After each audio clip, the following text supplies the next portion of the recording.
iNcontroL against Artosis debate, and keep going back and forth. That'll be easy.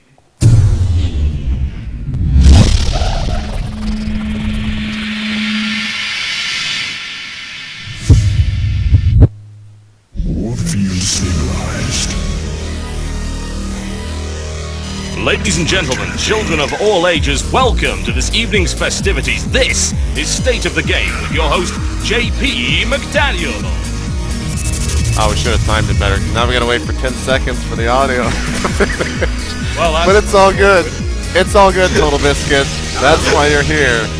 And that was good That's stuff, the only guys. reason I'm here. Alright, see you later, TotalBiscuit. See you later, TotalBiscuit. That's the end of the show. The outro song's already playing by default because it's queued up in Winamp. No, we're just kidding. Anyway, welcome, guys, to State of the Game. It's a very impromptu episode. We're sorry for not streaming it live. I could have streamed it live. It's just a less stressful situation if I'm doing so.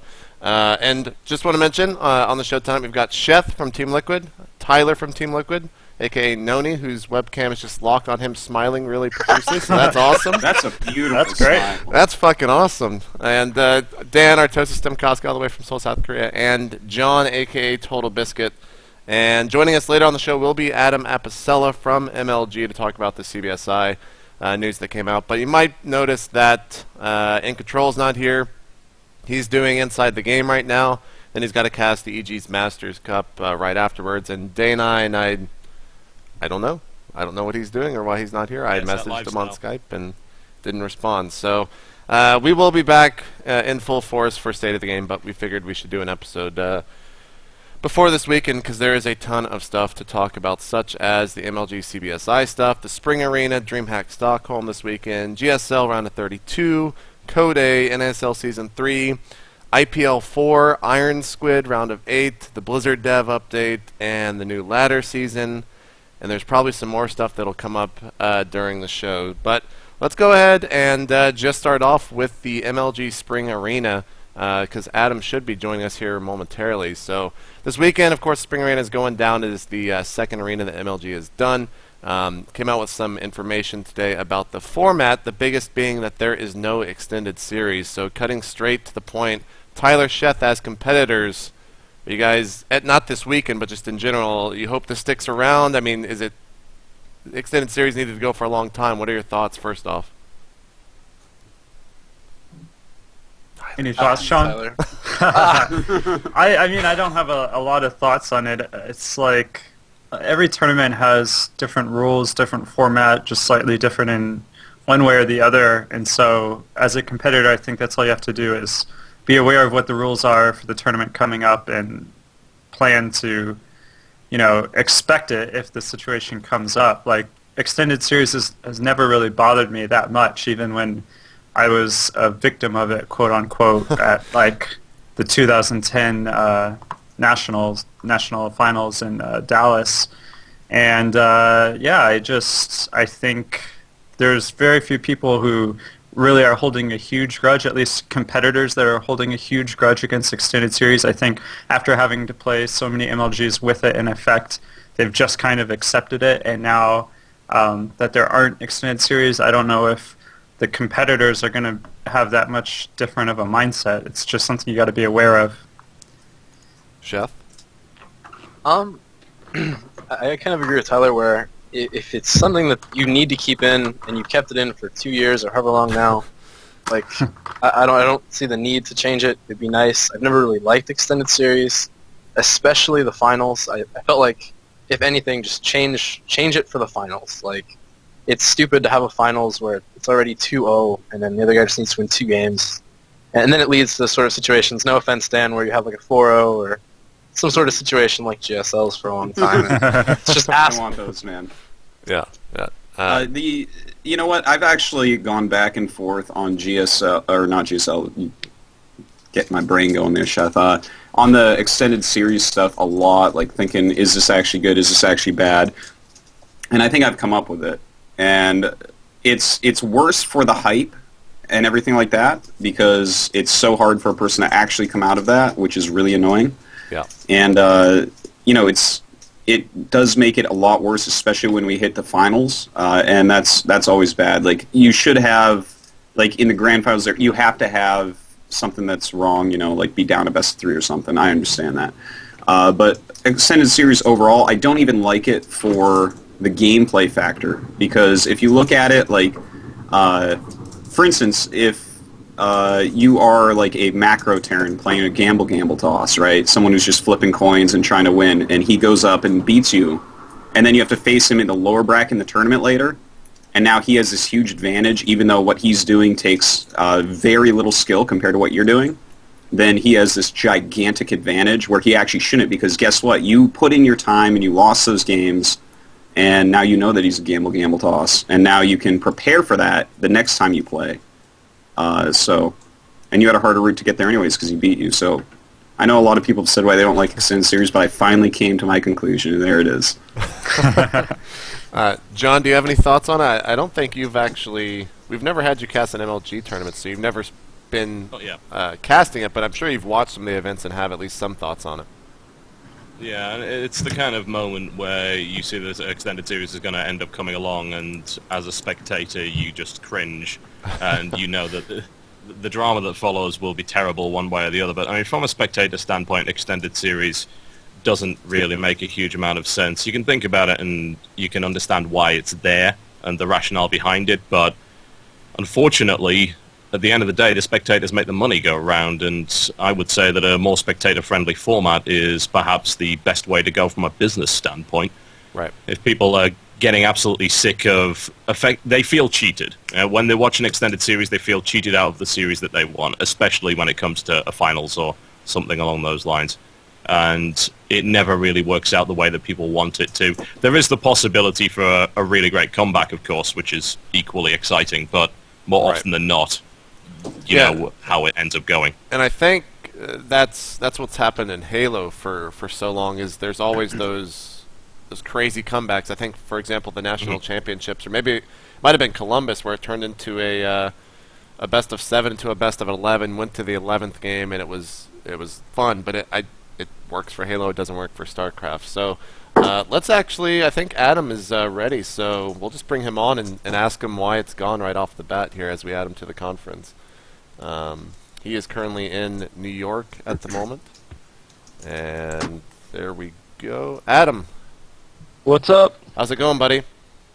Good. How are you guys? Doing good, man. So we're actually just talking about extended series and why it is not there in Spring Arena. So that we actually just started the show. That's basically what we started off with. Is there a reasoning behind why it's not there that you can go into? Hi, Tyler. Yo. I'm going to stay quiet. You go ahead. All right. Well, we debated this for hours, and obviously we know that there's a large portion of the community that doesn't like extended series, and rather than, if you think about the logistics behind what we're proposing with an 8-person pool, every person will have match history. So if that pool then goes to a bracket, every player will have an extended series within that bracket. We just thought it wasn't. We're still debating the merits of whether the pool experience should carry over to a bracket, how those correlate, and I just didn't want to have a ladder experience, which is what it would be essentially after the 8-man pool, where every player would have match history, and in the and also within an 8-person pool, you increase the chances those players will meet up again. I mean, it's inevitable. Whereas in our normal championship bracket, those players from their respective pools get interspersed throughout the bracket, and it's a lower chance they're going to meet up again. Within this arena setup, it's also a mathematical chance that the person that is at the top, like that would be in the finals, would it started at a disadvantage at somebody that comes up from the lower bracket or whatever, however we structured it. And it was something that we weren't really prepared to explain, or that maybe we weren't even comfortable with. So we just felt this was kind of the best way to do it, and we're still thinking about extended series and how it plays with pools and brackets, etc. So straight up the follow-up, is it going to be at the bigger events? Is that basically still being decided on, like you just mentioned? It's still being decided on. There's like I said, we're heavily debating it, and I don't have an answer, but I know that there might be some changes for this season and beyond. So stay tuned. All right, I guess we're okay with that. So the big news, of course, today, we'll just jump into this. With the reason why you're on the show, we didn't even know the extended series stuff was coming out, at least I didn't today. CBSi just announced their partnership with MLG and Twitch TV. The press announcement, I mean, generally they are pretty business jargon filled and stat filled. What does it actually mean for Major League Gaming? What does this partnership get for you guys, and how can like esports as a community benefit from it? Well, something a world that I understand personally is, I throw these amazing parties, these events. And one of the problems that MLG's always had is we've never spent $1 on traditional marketing. So I had to throw these incredible parties and no one knows about them, essentially, right? We go to this, big market, and I'd say a small percentage of the people that live there know we're there. And from my perspective, CBSi is going to allow us to reach a much broader audience. They're going to help us with marketing. They're going to help us distribute our streams and our product to places we've never been before, weren't able to do without them. On a level that other people at MLG really care about, and obviously I care about it too. They're going to make sure that the ads that we're serving are we get what esports is worth, and we're going to have a better CPM, and we're going to have a better ad fill rate, and everyone's going to benefit in this space from it. So we're going to be out there in front of a lot more eyeballs, and I think it's really important for everyone here. A question, by the way, on in terms of the marketing side of things. I can totally understand the partnership with CBSi in general with Twitch is fantastic news for pretty much everybody here. And we've got a lot of people here who stream one way or the other. Fill rate's been a big concern with Twitch for a while. But I did want to bring you up on the point of the marketing side of things. You're saying MLG has never really done traditional marketing, which is fine. But what kind of, one, demographic, and two, kind of sites and areas are you actually looking to reach through the CBSi partnership that you're not actually reaching already? Well, I mean, all of CBS's, their online platforms, I mean, will be embedded on. And, just in terms of just collaborative marketing, not just in terms of pushing, what we're doing out there so that more people know that it exists. I mean, I don't really have a litany of stats to list out, but I mean, I think it goes without saying that CBS has exponentially, infinitely more reach than MLG does by itself. So just by having them be a vehicle for our product is, I mean, I don't think I don't really have a statistical answer for you or like something other than that it's huge working at CBSi, and a lot more people are going to take notice because we're working with them. Does that make sense? Okay. Yeah. Yeah, it does to some degree. I'm just wondering where I'm going to see MLG branding now. Where am I going to see it now that I didn't see it in the first place? And more to the point, where is esports going to spread out to? As in terms of penetration of the gaming market and the actual gaming demographic, esports does a fairly good job. MLG often gets mentioned on a lot of different PC gaming related sites such as Rock Paper Shotgun. Obviously, it's got a good presence in social media such as Reddit and so on and so forth. But I'm interested to know where I'm now going to see esports. Which sites am I going to see it involved in television in any respect, for instance? Well, television. I wish I could go into depth with a lot of the follow-up announcements based on this deal, but I can say that this is going to reverberate exactly what you're alluding to. There's going to be a lot more that comes out of this than just what we announced today. So we keep saying, big announcements. We have a lot to say this quarter, and we do. And obviously, I think people are starting to see the writing on the wall with what we're talking about. I just can't really come out and say specifics yet. Wait and see. All right. Yes. So I'm sure we'll be satisfied with better fill rate for the meantime. That'll keep us happy. Indeed. Yeah. Adam, I got a question now. Why is everyone at MLG, including myself, saying MLG Anaheim is going to be the biggest esport event of the year? Can you explain that a little bit more? Because Sundance tweeted it today. I've told people that. You've told people that. Hold on. I have a very stern email here from 2:30 when I told Katie I was doing a podcast tonight that are my talking points. So let me see what I'm allowed to say. Okay. Hold on. I don't want to get in trouble. I've heard from all the community that it's going to be the best esport event ever. All of it. Absolutely All all of of it. It's the talk everywhere, man. That is the So, top. well, I'll say this: that there's a big event the week that we're there during the actual weekdays, E3. So I'll say that there might be some tie into that.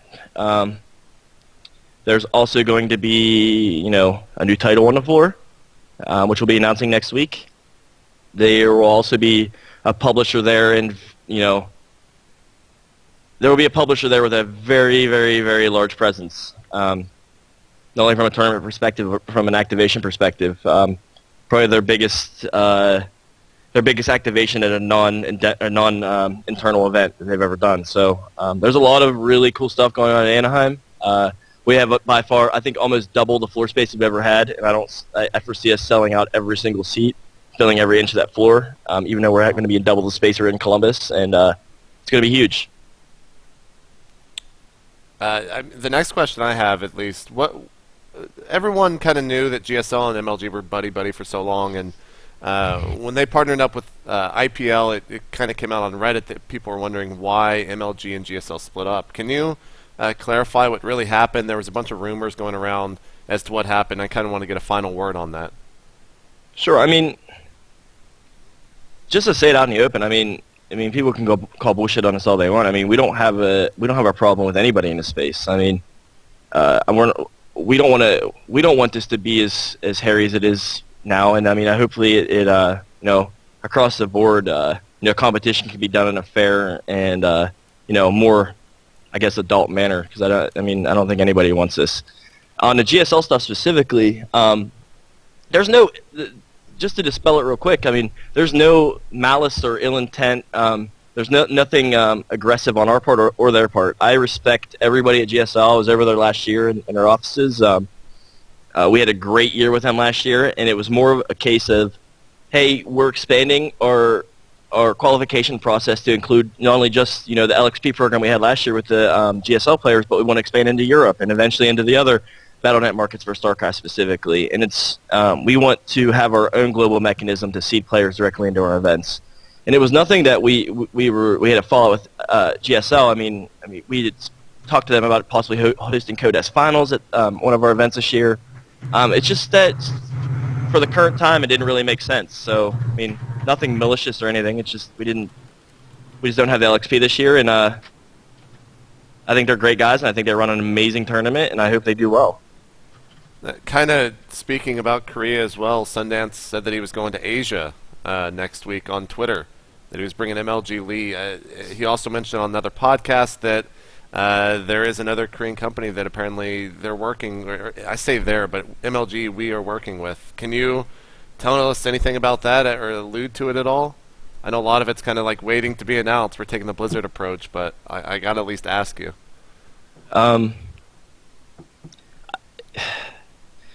Just like people give a shit, like why don't we announce our venues and our events until the contract, until if we know them so far in advance. Well, can't really say anything until the contract's signed, and that's kind of why we sit on just our event contracts. And there's the same thing with general business. I mean, we're talking to people, and hopefully we have some big stuff to announce for Anaheim, in that on this topic. But I really can't say anything. But I know they are going over to Korea next week, and I was supposed to go, but I have family obligations. I can't attend, but yeah, it's cool stuff in the works. Dan, I know you have a question. Yeah, this is completely unrelated to all that other stuff, but it has to do with StarCraft, don't worry. All the other leagues like GSL, IPL, NASL, even OGN and StarCraft 1, and now they're going to get into StarCraft 2, all those, they have not necessarily every event, but they have like a team component in a lot of the events. And MLG's never done anything like that for StarCraft. Of course, Halo's played in teams, but there's no one's done it right yet. Maybe GSTL is the closest so far for StarCraft 2, but does MLG have any plans in the future to have any team component to any StarCraft 2 events? Yes. All right, yes. Thanks, man. Thanks for that. And we're waiting on something. I'll leak you something. I mean, this isn't a big thing, but we are going to have a 2v2 this weekend. I know it's not the team thing you're referring to, but all the 8 players that are going to be at our events, we're going to open it up to the fans, and we're going to have a 2v2 tournament that will cast fully on the broadcast times and with a prize purse. But in terms of the exact teams you're talking about, like having the franchises play against each other, yes, definitely talking about it. Definitely something we want to do, and definitely something we're exploring. And I just said definitely like 7 times in a row, but we'll leave it at that. Jeff's not here to call you on it, so it's all good. Tyler. Yeah, I have a question. So last year, I mean, you guys can't change the floor plan for events very easily. Like, I know you guys planned that out in advance quite a bit, and I think a lot of the players are now contrasting MLG with other events where the players are treated nicer, I guess you could say, like VIP kind of treatment. You know, they have like a backstage room where they can have snacks and stuff, and they come out and they play their match, and it's all very relaxing. But MLG has always been, you know, so many people are playing, and you play like in the middle of everybody. Like StarCraft 2, the PC area has always been like in the middle of the venue, and there's people everywhere, and it's just a little bit different for the professional players. And I guess ideally you would have somewhere where you interact with the fans, and then you would have, you know, stages, and then you would have like a huge player pit that isn't in the middle of everything, so that you can kind of, you know, just play the tournament and interact with fans when you want to. And I feel like some of the other tournaments have been like that, and not so much for MLG, just because of the way the floor plan is. So can I clarify what you're suggesting or asking? Yeah, Are you saying that you would prefer to have like a secluded area where players can go, or that you think that the actual open competition should be secluded, or both? Both. I mean, anything in that general direction where the players are just, you know, they're doing the tournament and the fans are watching the tournament, and those things are separate, you know. But in MLG, it's like the same thing. Like the fans and the players are all mixed together. I mean, partially because there's such a large open tournament going on, and that makes it difficult. I have a multi-phase answer to this. I think that we can do a much better job on having a private area that's non-competition related, where players can get away from fans. However, I'm a firm believer that the competition itself needs to take place in a single room. I think that having that many people in a room is a powerful aesthetic to send out to not only, you know, partners and you know, fans at home, and, you know, they're live. I mean, they see it, and it's just like this powerful sea of people. I never wanted to get rid of that, but I will say that maybe it's something along the lines of having the player pit itself have maybe the ropes further away. Like the ropes are expanded past just, like if you're playing 3 feet behind me is not a fan. It's like maybe 10 feet. And maybe within that space we have some couches and stuff, so it's only players in there. That's definitely something that I would consider, but I don't. I personally, my opinion on the flow and the aesthetic that we try to put forth is that I want all the competition in one room. I want somebody to walk in and see 3 stages across the back wall pop, and have a sea of people there. I think it creates a powerful message, unified message, but it also puts someone like you, Tyler, when you play on a stage. Like, people want to be you, because there's a sea of people that are not only competing to be on that stage, but they're there to watch you. And you know, I love that aspirational quality and that aspirational the visual that we serve with that. So, okay, does that make sense? Yeah. I have something I could add though, real quick.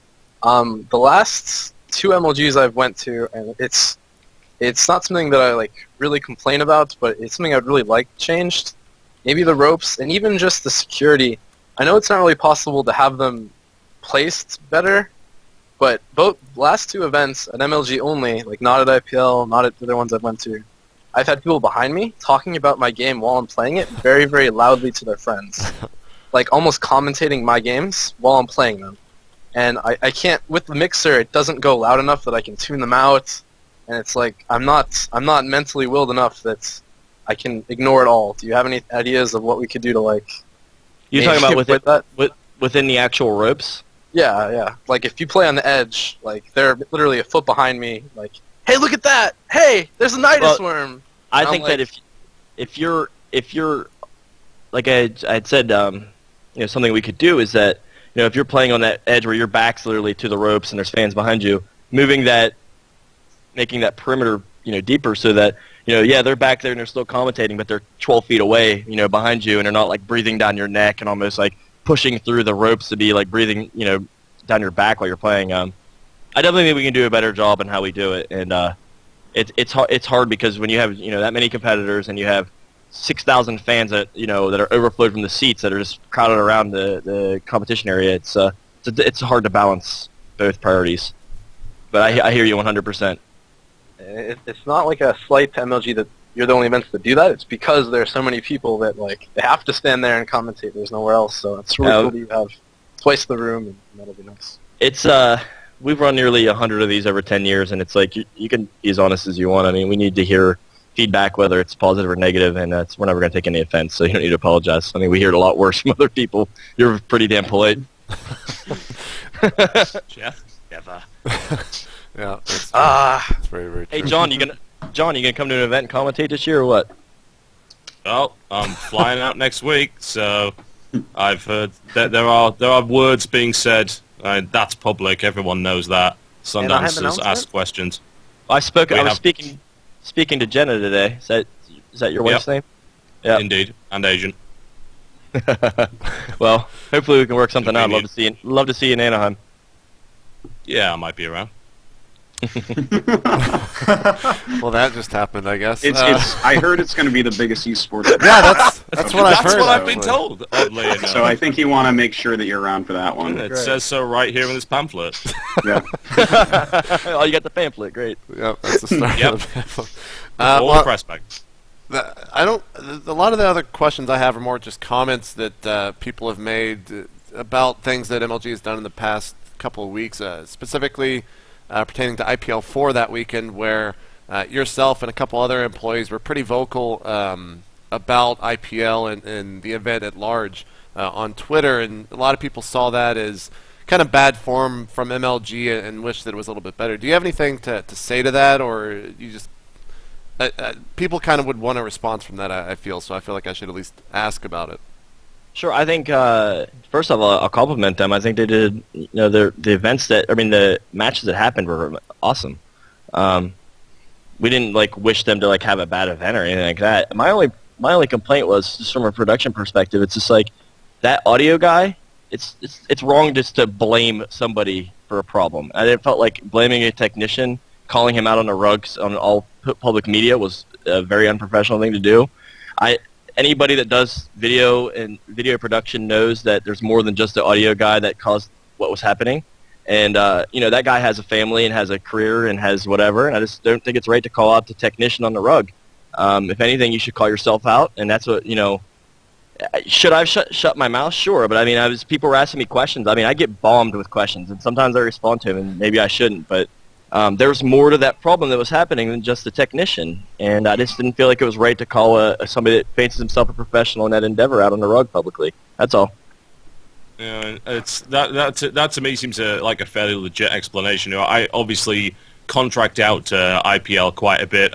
I've been either doing every event they've done, IPL 1 through 4, or been invited and obviously not being able to get there, but from what I would say from the perspective of someone who organizes, albeit smaller events, if there is a problem, then the problem belongs to the event. We don't really care if it's Joe Bloggs, the sound technician, NASL sound guy, whatever. We don't really care. It's the fault of the event itself. They need to take ownership of that and just say, look, okay, we're sorry. Obviously we need to do better here. It doesn't help anybody if they pick somebody out of their staff and try to pin all the blame on that person. At the end of the day, you hired them, so it's your responsibility one way or the other, regardless of whether or not you want to say, oh, well, he didn't bring the right cable, or he plugged this in the wrong hole, or whatever. Yep. And I also say, too, that I think, somebody that I do have a pretty open dialogue with is Jedi Rob from IPL, and I think he's probably one of the nicest guys in this space, and we talk all the time, and we're like, did you see that, what so-and-so just said, or I'm sorry that just happened, and just we talk, and we both lament about the situation. I'm not opposed to talking to those guys. It's just complete, total community bullshit. It's I invited Rob to our event. I said, I'd come out to one of your events. I'll give you a backstage tour. I don't care. I don't want this to be this cutthroat, what's being painted out there. It's of no benefit to anybody. It isn't. It hurts everybody. It's a cutthroat environment. Exactly. At the end of the day, what we're trying to do is bring more money into esports in general, bring more advertisers in. We all need it. Everybody needs that. So going at each other isn't beneficial. A successful event benefits everybody. It gets attention, it brings in advertising dollars, it expands the audience. So even if it happens to be your competitor, and competition, as far as I'm concerned, should be trying to outdo each other in terms of production value, in terms of quality of games, in terms of the service and the spectacle that you provide. That also is good for everybody. Yeah, and if IPL would have had a disastrous event and they would have, been a complete nightmare all weekend, that would have been bad for MLG. Like, make no mistake, that would have been terrible for us. We wouldn't have been celebrating here if that happened. That would have made our jobs harder to go out and sell this. It would have made the waters muddy. It would have been terrible. And just like you just said, competition makes everyone better. And that's, from an athlete's perspective, someone who's played sports my entire life, I always ran faster if someone was as fast as me or faster was in the race with me. I always perform better if there was a star player on another team. It's athletic proof. I mean, there's nothing out there that. It's great that there's somebody in the competition out in the space that's trying to push the envelope, and it makes us better, and we appreciate it. Excellence. Exactly. In all and fields. It's like, yep. I just want them to do their thing. We'll do our thing. Let's just stop fucking with each other and move on. So.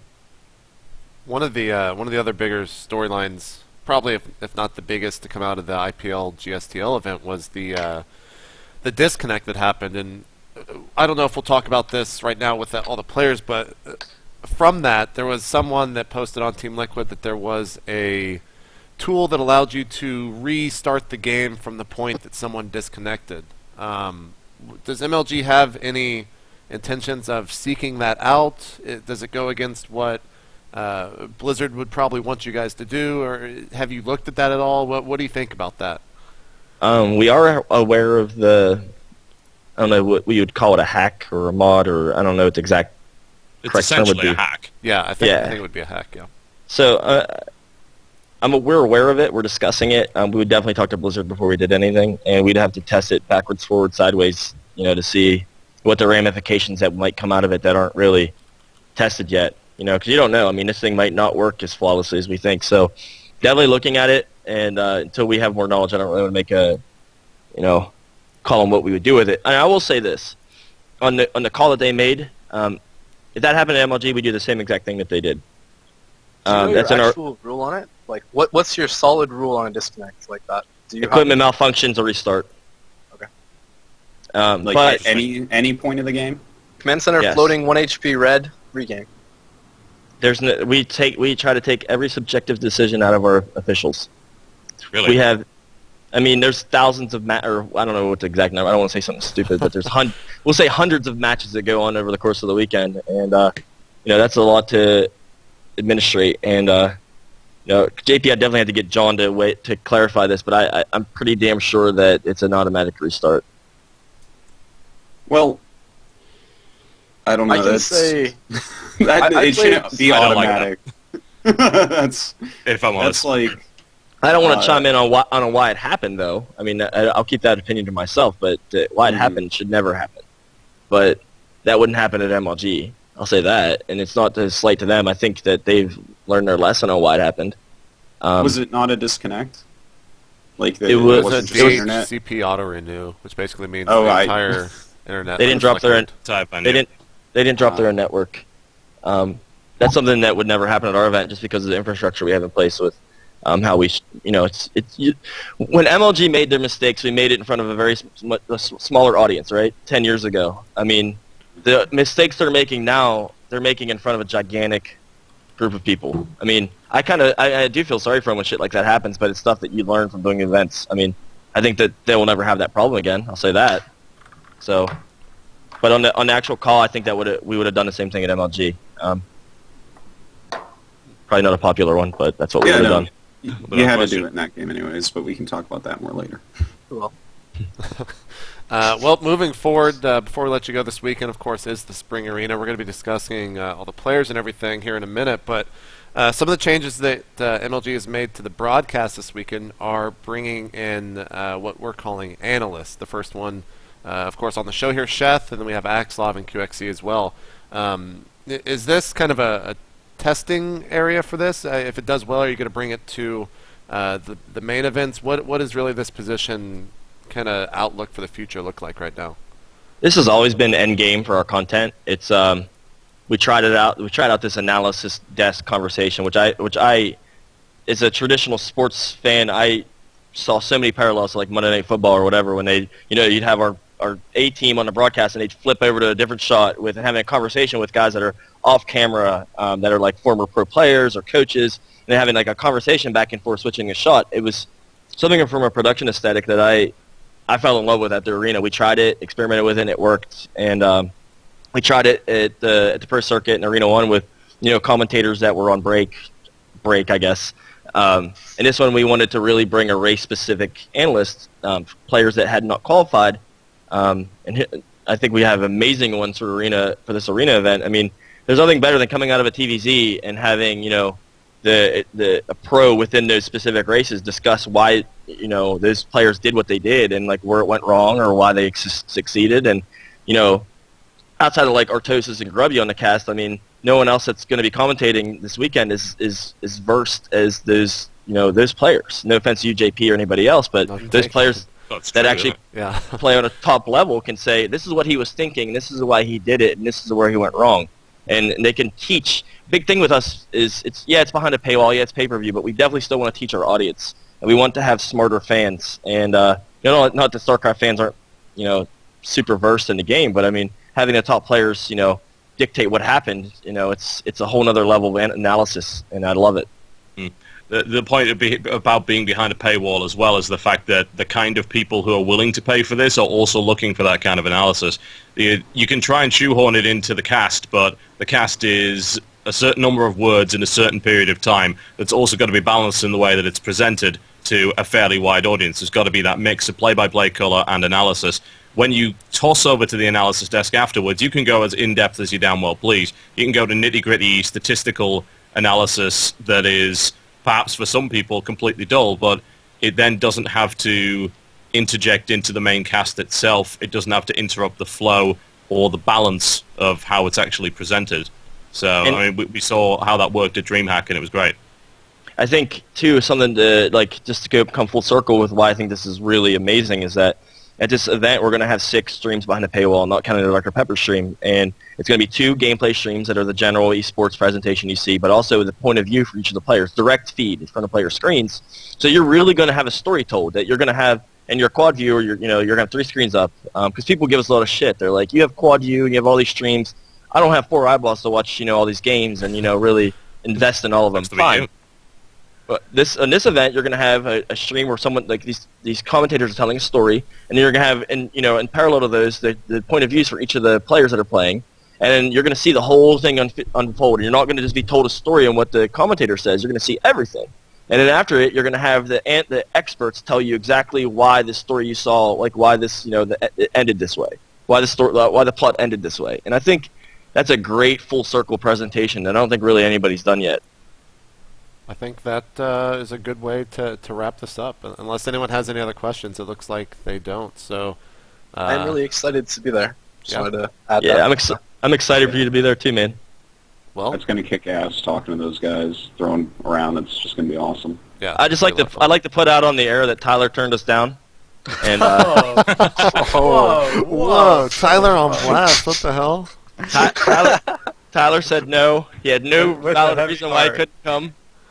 He just said, you know what, Adam, I'm out. I can't you know what, it might be better without Tyler, because if he was there, man, I think that, when I throw to him, right, we just look at each other and smile and nod, and that would actually be it. Yeah. That was what me and Dan were saying. We both know what we were going to say to each other and that we agree, well, and that's it's either, Dan, that would happen, or you and Tyler would just start figuring out, how the world was solved live on air, and it would just be way, way too philosophical. I would actually be worried about replicating the State of the Game presentation, have Tyler's camera frozen on the pay-per-view stream somehow, and only hear his voice when he's analyzing the match. We could actually just take a picture of Tyler, Adam, and just have him there, and it would actually just be like the freezing of the webcam. So we'll see. We'll see. All right, Adam, well, thank you for coming on. I know you are jumping on to some other podcasts tonight. So I will see you tomorrow when I get into New York, man. Awesome. See you guys soon, and John, let's talk more. I'll be around. All right, later, Adam. See you guys. Bye. Cool. All right, well, let's actually talk about the tournament itself here.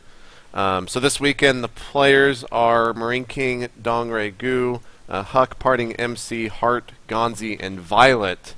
Everyone plays each other, and I'm just going to go ahead and say that starting on Friday will be Marine King versus Parting. The rest of the broadcast schedule will be coming out this weekend. But that's the match that everyone wants to see, so we're giving it to you guys for free. You don't have to buy into that. That'll be kind of the example, I guess, to get you to buy into what we're going to be doing this weekend. So that's going to be a lot of fun. Everyone's going to watch that match, man. You know what you should do is at the last one, you'd be like, there's technical difficulties. We're going to throw on DRG against Violet. And then you have Marine King parting behind the paywall, and suddenly you make $1 million. There you go. You just revealed their strategy. God man. damn it, Dude, Dan. look at this, I told man. you not I to am talk so about smart. this on air, Dan. What Who the needs hell? consumer goodwill, you know? Yeah. So first off, I mean, pool play, everyone playing each other. What do you guys think about that as competitors? We'll start Sick. with So sick. Tyler and Sheth. Do you guys echo what Dan was basically saying? Yeah, I Sick. think it's really cool. Here's the problem, I think, for spectators is that some people are looking at this and saying there are only 8 players, and they're not saying, well, I'm not going to get enough content because you're going to have these people play each other so much, but they're saying they're not getting enough variety. But for me as a player, when I watch matches, I don't really care about who's playing. I see races, I see Protoss versus Terran, I see Protoss versus Zerg, and I'm aware of who's playing so that I can see the patterns, the way people like to play, but mainly I'm watching the game itself. I'm just watching StarCraft, and so that doesn't matter to me at all. And this is really cool because you have just all really good players. Like, I'm looking at this list, and it's just all really good players, so I'm psyched for it. Let's be real, though, Tyler. I mean, top 4 is Marine King, MC, Parting, Dongragu with Huck right on the edge, right? I think Is it's Huck harder on to the say edge? than that. Is We well, I gotta mean, talk about COM later. About GSL. oh, that's true. Well, Well, he's on the edge in one way. Well, top 6 get out of this, right? So this is like what I love. Yeah, right? Because so first we're going and in the round of second- 6. yeah, first and and second then- are semifinals. 3rd through 6 are seeded into round 1, and then 7th through 8th are dropped out of the tournament. And, I mean, if everyone's playing everyone, and only 2 people are eliminated after 2 days, that is such a good tournament because everyone is going to really be able to prove themselves. We're actually going to see out of this group on this weekend who are the bottom 2 players. And then we're going to see who are the top 2 players because, this is like, it's pretty grueling for them. I love this format. This is absolutely awesome. And we're going to learn so much about all of these players. And, of course, most of these are players that we see all the time anyways. So, these guys know each other. There's, like, unlimited VODs of all these players. They can really study up on each other, see what their styles and strategies are. It's awesome. And I don't know if JP's going to ask this, but I'm going to go ahead and just take over and say, who does everyone think the bottom 2 that aren't going to get out of the group stage are? I'm just going to be real and say, is Hart going to make it out of here? To me, he seems like the weakest player in these top 8, regardless of how many complexity managers are mad at me for saying that. Well, let's just be realistic for a moment. If we look at all these players, right? Huck, this guy, almost every single tournament he does really well in. He's really good at traveling to a tournament and just kicking ass. Marine King is god mode right now. DRG, probably best Zerg in the world right now. Yep. Parting, top 2 Protoss in the world right now for me. Then we have Hart, who actually does all in all the time. He all-ins all the time. And I knew this before. I knew this at the tournament. He does a lot of 1-on-1s and stuff like that. And that's a very stylistic thing. He did very well. Great. I'm glad for him. But when you compare him to these other people, like MC Ganji is just so solid. People are like, why is he there? This guy is so solid, man. He just keeps on doing well everywhere. And, if you look at everyone else, Hart and Violet are the 2 that you have to be like, well, Violet's actually done a lot better lately, but still he's a little bit of a cheesy style. So if everyone studies each other a ton, I feel like Hart's going to have the hardest time. Yeah. I'm thinking of the different... Does anyone else have an opinion? I'm looking at the matchups and trying to disagree. formulate something. But what was that, John? He played well. I was going to say it's very difficult to disagree with that particular logic. As an all-inish kind of style in a massive pool like that, that's the kind of thing that might get you out of a group stage. Maybe it gets you out of a double elimination bracket format. It doesn't get you out of a pool play of 7 best 3s. Yeah. Exactly. And this is more of like a GSL style where all these players can prepare for each other. Yeah, If and they you can go to watch regular a lot of MLG, matches. too many people at regular Yeah, MLG that's to right. actually prepare. Plus- So things like the cheesy style is going to get further. But, I mean, every single person in that group knows every other one, and that they're going to have to play every other one. So everyone's going to have, a loose idea of what to do at the minimum. Yeah. Sheth, I want to throw it to you. In Violet's case, I mean, he's not going to beat Dong Regu in the only ZVZ that he has to play that weekend, right? Is there a chance that he can beat him? could. There's definitely a chance, for sure. And then I would even say something like 60-40 for DRG, obviously. is that because of the way the matchup is, or because of the way that he plays ZVZ? It's a combination of both. Just Okay. like Violet's really underrated. Like his tournament play has been really, really good. He's like destroyed Rhett the last time he played in ZVZ. Like he came back from 0-2 to win 4-2 in a tournament recently, and like that's a pretty big deal. Rhett's ZVZ is really good, and it's ZVZ. Like flip a coin, Chief. Cutthroat. Yeah, Yep. yeah. Makes sense. Well, I mean, I guess the last question I have is, does Marine King win another MLG event here? Does he have more percentage than everyone else? No. He is in God mode, but, I mean, I feel this tournament for Parting. I think Yes, thank you, Dan. I love it. I think Parting is... That's right. First off, for StarCraft 1 guys, I think I've finally decided who he is from StarCraft 1. I love to do this game where I'm like, who is this guy from StarCraft 1? I'm going to go, think in your mind, especially Tyler and Sheth, who you think this is. I'm going to go with Best. SK Telecom's Best. Really? This guy is like a sick macro toss. He's so good. I might actually have that info, because we sent out questionnaires to all these players. Oh, really? Yeah. You asked them what StarCraft 1 player they are? What? I asked them, like, if they started playing StarCraft 2 or StarCraft 1, and if they played StarCraft 1, what their ID was. Oh, but that's not what I mean. He's not Best, but I mean Oh, his like style. His is reminiscent. style. Yeah. Gotcha. I'm like, I know who Best is. No, that's why- Reincarnation. That's why I was Yeah. like, I thought you were No, saying but that I he mean- is Best. Gotcha. Parting he's like is. Best. He plays like Best. I don't know. I look at this. Parting is doing so good, man. Sheth agrees with me. I must be right. All right. I think Tyler agreed with you as well. So Parting, are we going to see a Parting MKP finals in? I guess that's kind of the MLG dream final. That's what we want in terms of viewership. But I think it would be a really nice conclusion to the whole that would be situation too. Very good story. a best of 7 grand finals between them two, opening up at the tournament. Yeah. I would love to see that. I hope that happens. Well, all that will start off on Friday at 5 o'clock. 5 o'clock. MajorLeagueGaming.com for more information. But we got to get off the MLG circle jerk, 'cause we've been doing it for 50 minutes now on State of the That's Game. Tiring, man. Do what? So you know. Let's move on talking about DreamHack, the other event that'll be going on this weekend. And for John, I'll be honest, I straight up asked you if you were doing this because it seems like I've always just equated you to being the DreamHack go-to guy, but you're coming to America on Wednesday. Yep. So we're actually sending, ironically, iNcontroL to Sweden this weekend for Indeed. for DreamHack. Yeah, it's Apollo, iNcontroL, Wolf, and some guy I never heard of. Similar the Riot. Semler the Riot. Yeah, he was the host for Is it Too Assembly. He's actually a BLC guy originally. Is he but on Too Good's it's crew? Is that- Yes, yeah, he's okay. one of Too Good stable. He's been groomed by Too Good specially for this role. Gotcha. Well, that event is on 21st and 22nd. It's going to have 128 players. Prize pool of 150,000 kroners, which is like $22,100. Thanks to Liquidpedia. I didn't just do that in my head, obviously. Their player list is pretty good. Just to read some of the notable names, Naniwa's going, Grubby's going, Bishu's going, Sase will be there. Basically every Swedish player that you can really think Half of. Swedish, this entire lineup. But there are some Koreans. There, Polt, for example, is going. Hyun is going. And Idra's actually going to go over there. I didn't know that he was attending that. But I guess the big quote-unquote non-Swedish people are Polt, Hyun, Idra, TLO is going. Grubby. Grubby can't be going. Naniwa. Yeah, He's going to be Grubby's MLG. Grubby's in the notable or in the participant list, but he is definitely going to be at MLG Okay. this weekend. So I guess that just needs He's to doing be both. changed. He's that good. Yeah.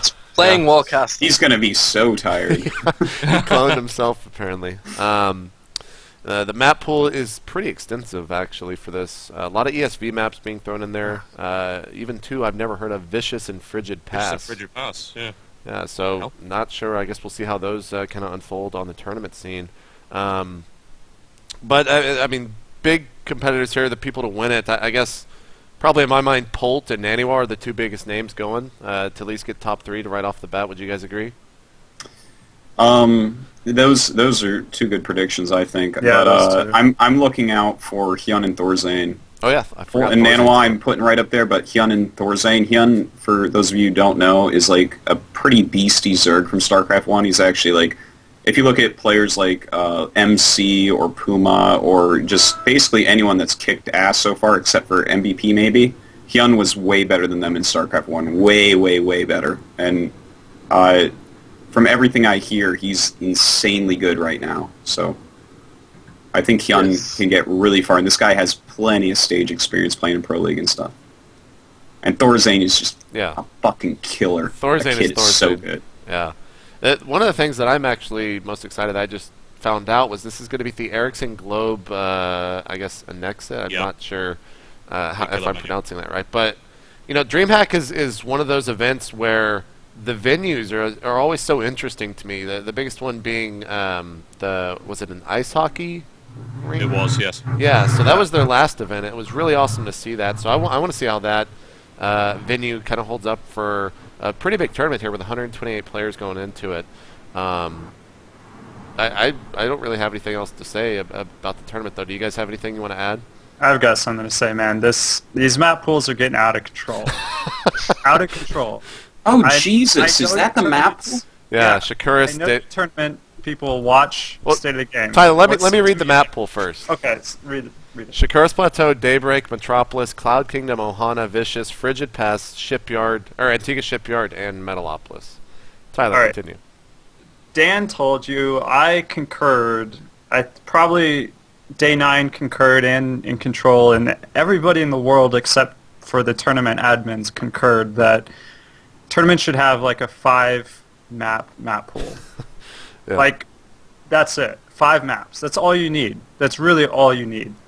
5 maps. Like, this is getting ridiculous. When a player looks at this map pool, for example, Vicious and Frigid Pass, most of these players won't have a lot of experience on those maps, as far as I know, unless these are like some European maps that all the Europeans have been playing on. Not.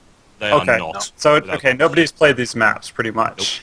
Nope. And if you have vetoes, or if you have loser picks, which that's almost every single tournament, then those maps aren't going to get played. Like, and when they do get played, it's going to be bad games. You're not going to have, a smart player like Thorzane making up like vicious specific TVP strategies or something.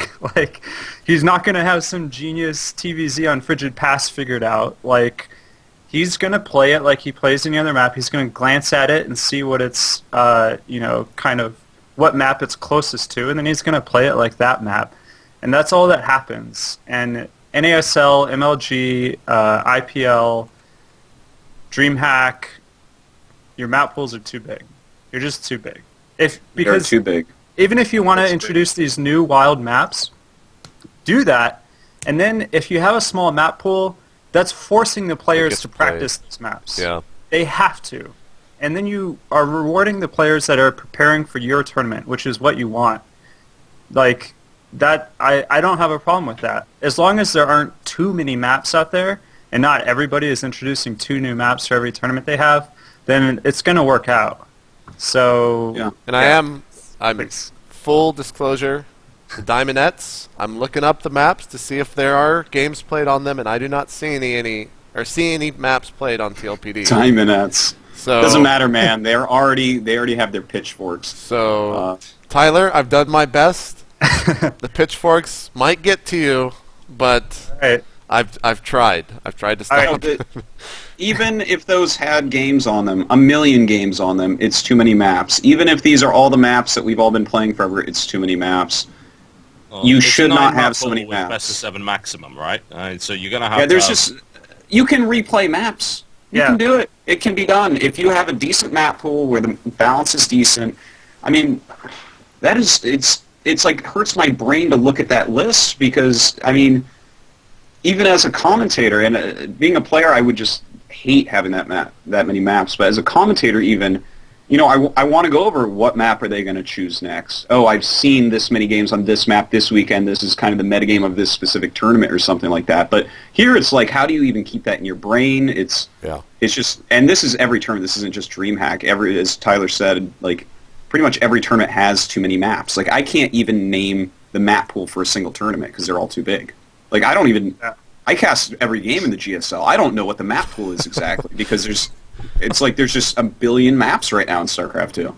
And I think we might have mentioned this when we talked about maps before, but the way, like a 4-map pool, if that's what you're going to go with, you're going to have one map repeated for a best of 5. What you really have is a macro map, a strategy map, which is some weird-ass shit map that, you know, you're expecting people to do weird things on. You have a micro map, which is a smaller map with less expansions, and you're going to force, you know, it can't go into super late game, and it might be better for rush builds and stuff.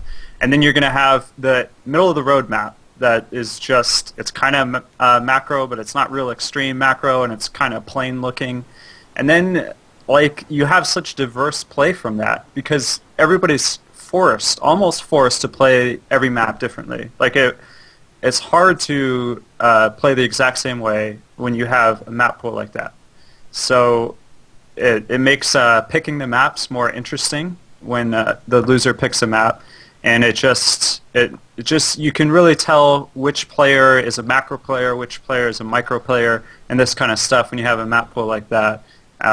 It adds so much more depth. You would think that the bigger map pool adds depth, and it's not. It's taking away depth. It's ruining a lot of stuff that we had in StarCraft 1 with smaller map pools. And I could be wrong, but I really think that these tournaments aren't going to like a bunch of players or a bunch of like high-level players even to figure out their map pools. So like Team Liquid, we will we will accept. You can ask us maybe. We'll help you out. Like no, I won't charge. Yeah, I do it for free. Like ask any group of players. Like pick 3 even. Like it doesn't have to be us. Seriously, just high-level players. I would love it.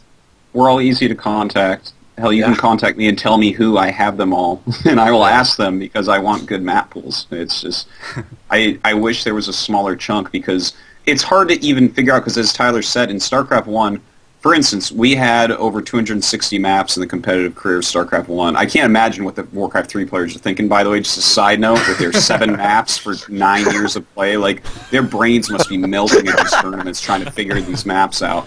But, I mean, even back then, we'd play maps to death unless they became really imbalanced, and we would know the way a game should look on a map, and you'd know, like, 2 minutes in if someone was playing the map funny.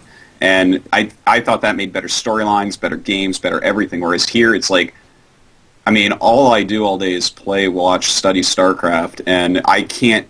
Some of these maps, even though I've seen them a lot, like Cloud Kingdom, I can tell you things about the way it's played, but it's not figured out enough for me to really get definitive with you. And I think that's a problem because already we're bringing in other maps, you know, when I'm not even used to this map that's actually been around and it's a good map so far.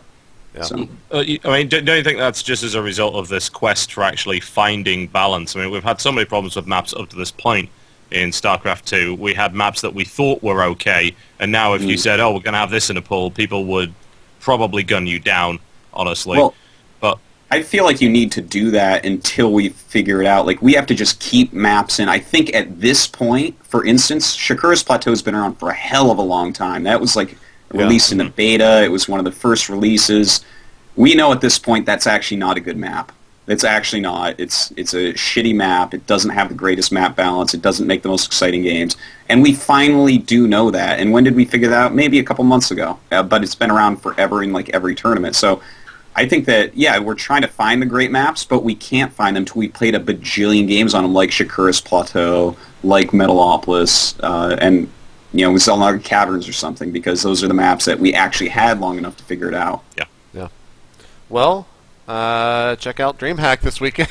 Oh, it's going to be sick, actually. Well, I'm going to watch every VOD when I get home. It's going to be so much. Wait, but actually, little side note, every tournament in the world, get your act together with how you post the VODs. God damn Post it. the VODs? It's so hard to find VODs for tournaments, man. It really is. What is DreamHack's? I'm claiming ignorance. This I don't actually know. What is their VOD system like? I figured it would probably be really good with I don't even remember what theirs is like. I can chime in on that. It depends it depends on which tournament, and for their invitationals, they host all of their VODs themselves on their channel, and it's fairly easy to find them, honestly. To their Twitch channel, you mean? No. If I recall correctly, the DreamHack, I think they do them over YouTube these days. I think at one point they tried to host them themselves, and then they decided, screw it, let's just put them on YouTube. The Valencia invitational VODs, yeah, I'm pretty sure that they are available. But for the problem is for the big tournaments, DreamHack Winter, for instance, I had VOD rights for Stream 3, so all of the VODs for DreamHack are on my channel, all playlisted, all properly organized. But depending on who they get to cast, and depending on who gets VOD rights and who doesn't, it depends on how it's organized. You're not going to find them all on the same channel under any circumstances. Yeah. And it's really up to the person in question as to how they organize it. So I guess maybe the best place is to go to Liquipedia and see if they have stream links for all the matches. They've been getting pretty good about that lately. And in fact, Liquipedia actually has done a lot of linking to Twitch VODs in recent memory for a lot of different tournaments. They do it fast as well. Tyler and Sheth, do you guys happen to know, like, how big is the Liquipedia team? Because the way that this thing is updated on a daily basis fucking confounds the shit out of me. There must be like 4 billion people working on this thing. Majority volunteers, and it's I think like maybe 10 really dedicated people, and then a lot of volunteers. What do you think, Tyler? That sounds about right. Yeah. I mean, it's ridiculous. I figured it's really awesome. Interested at all, but I guess so. I mean, the news that came out today about the MLG stuff was literally updated in probably 5 minutes afterwards.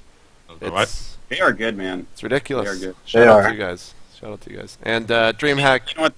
They need to make it easy to get the VODs on Liquipedia too, guys. Sorry for being selfish and wanting things, but well, they do a pretty good job, I think. I hope so, because last time I was going through Liquipedia to find VODs was like some assembly tournament last year, and it like broke my brain. It like linked me to like an own TV page, and I that just might like, be on couldn't assembly, watch not TLPD.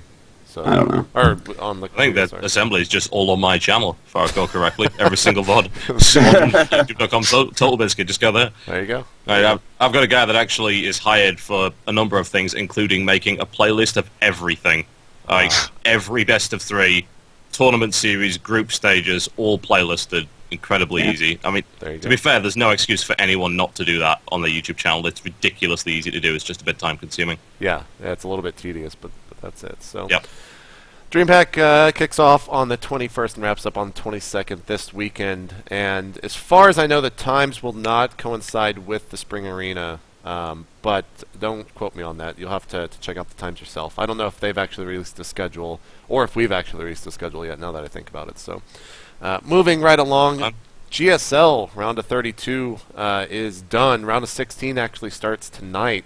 Artosis are going to be casting that. You also casted all the round of 32, and we had some pretty crazy matches. So why don't you just kind of go through a lot of those, and I'm sure Sheth and Tyler and even John watched a bunch of them. And while you do that, I'm going to go turn on my AC because I forgot. So I'll be right back. Okay. Artosis, take it away. It's melting. All right. Well, I mean, did you guys watch the round of 32 at all for GSL? I watched quite a bit of it. Yeah. The quarters. Didn't have time, unfortunately. There was like a lot of upsets actually. Like Alive last place in this group, Gumiho last place, DRG and Jockji down, MMA down, Nesty down, Polt and Finn both going out, but that was a hard fucking group. But I mean, I don't know. What do you guys think about the round of 32? Well, we should talk about Naniwa at least. Yeah, the one foreigner. We got to talk about him. Yeah, man. He crushed it. Yeah, I mean, he played really nice. I think it wasn't like amazing, but he got through his group, which is a huge accomplishment. So you're talking about he was pretty happy about Naniwa, that. Yep. Leung played terribly bad against Naniwa, though. That was like I was just watching that. It was like watching a bear kill a puppy or something. It was terrible. Yeah. The PvP was good though. I thought I enjoyed it. Naniwa versus Puzzle. It was good. I would have liked to see a rematch of that. You know, if MVP had taken out Ryung, we may have seen that because MVP like turned it on suddenly, so that was good. But yeah, I don't know. The round of 16, I think, is what we need to talk about though. These You want to groups. just jump into it? Yeah, let's. The other thing, July? I want to mention July. Oh, July actually killed, man. He actually had Marine King. Like, July had first in that group. That was his. It was cool, too. I love it when July does that. He's one of those players like Boxer that you just, as soon as you count him out, he's like, ha, fuck you, I'm really good still. He played really, really well. It was impressive. Sheth, I'm sure you, since you brought it up, you wanted to talk about it a little bit. What was he doing in those games that was it just a different July that we were seeing, or? Yeah, I mean, it was just really, really smart, unique play from July, from what I saw at least. And his games versus Alive were also really good, really close, and just like using Mutiling Bling really, really well. And it's something like, I don't know, his brain works a little bit differently, where just like his builds are a little bit different, and it like messes with all the Terrans. Like you can tell they're a little bit confused. Like, oh yeah, July's all inning now or isn't, or like it's. And I've played July, and like it's really cool, man. He's like really scary to play. You're like always freaking out. At least I was like, when's he gonna come kill me? I hope I'm okay for that. Yeah. Well, go ahead, Dan. Were you gonna mention round of 16 or? No, Okay. I wasn't. I was going to mention something else around there too. Go ahead, because I want to mention Mario as well in Group D. So. Oh, okay, we can talk about that in a second. But I do want to point out, Virus, the STC, and Supernova, at least in the GOM thing where people vote for who they think is going to win, but all got like 5% or less to get out of their group, Then they won. which means like one guy voted.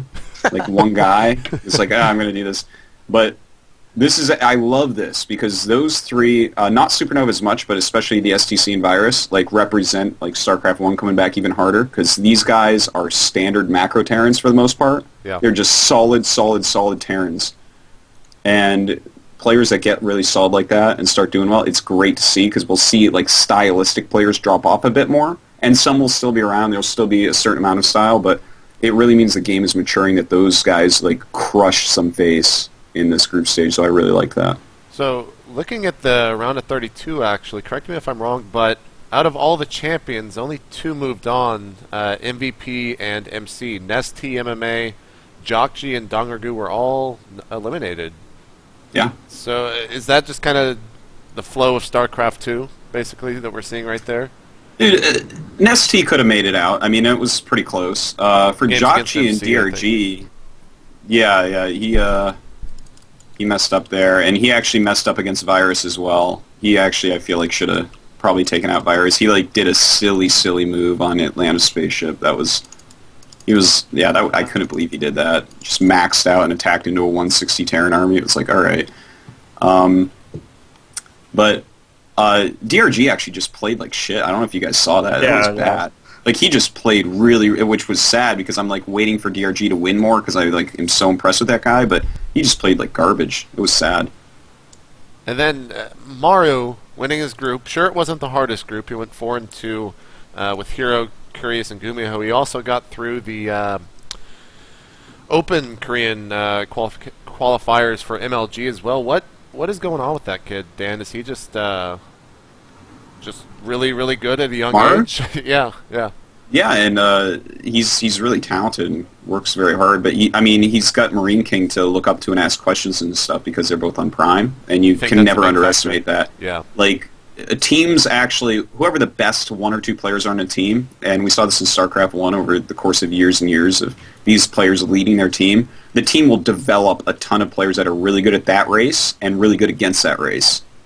And, that might be what Prime is doing at this point, because who else is on Prime that's really good? Well, Creator, and what's his good matchup? Well, it's PVT, and, other names are escaping me right this moment, but a lot of them are versus Terran specialists and stuff like that. And that's just, I think, part of the reason, of course Mario's very talented, but part of the reason has to be Marine King's on his team, and if he's ever having a problem, Marine King goes over and looks at it and says, here's what you need to do. Right. All right, well, let's move on to round of 16, because this is super interesting to me. We'll talk about Nani while Sherry's playing tonight. Group C parting wins. except against Marine King. I feel like. I mean, he's got 3 Terran in there. Dude, that's a hard group. It's Tasia, STC, Marine King, and Parting.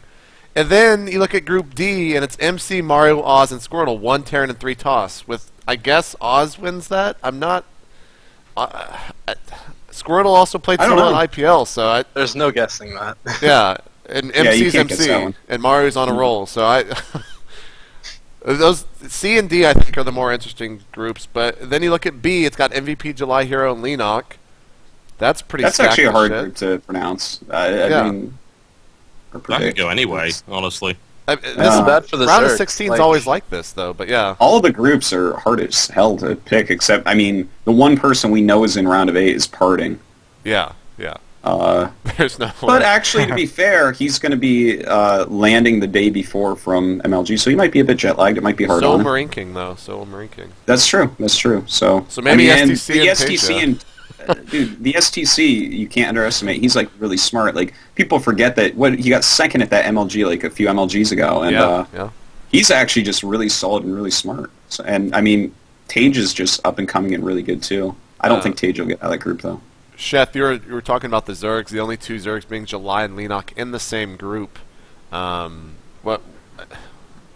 I was just going to say, only reason I felt sorry is I think MVP is probably the best TVZ I know, and I think Hero's probably the best PVZ I know. So it's like an ironic thing where the 2 Zergs got like the 2 leaders of the matchup in my eyes, at least. But July plays pretty unorthodox. Couldn't he make it out of there? No. Really? They're too dominating? I don't think so. Yeah. I don't think Leenock can beat Hero. Like, I think Hero probably dominates him.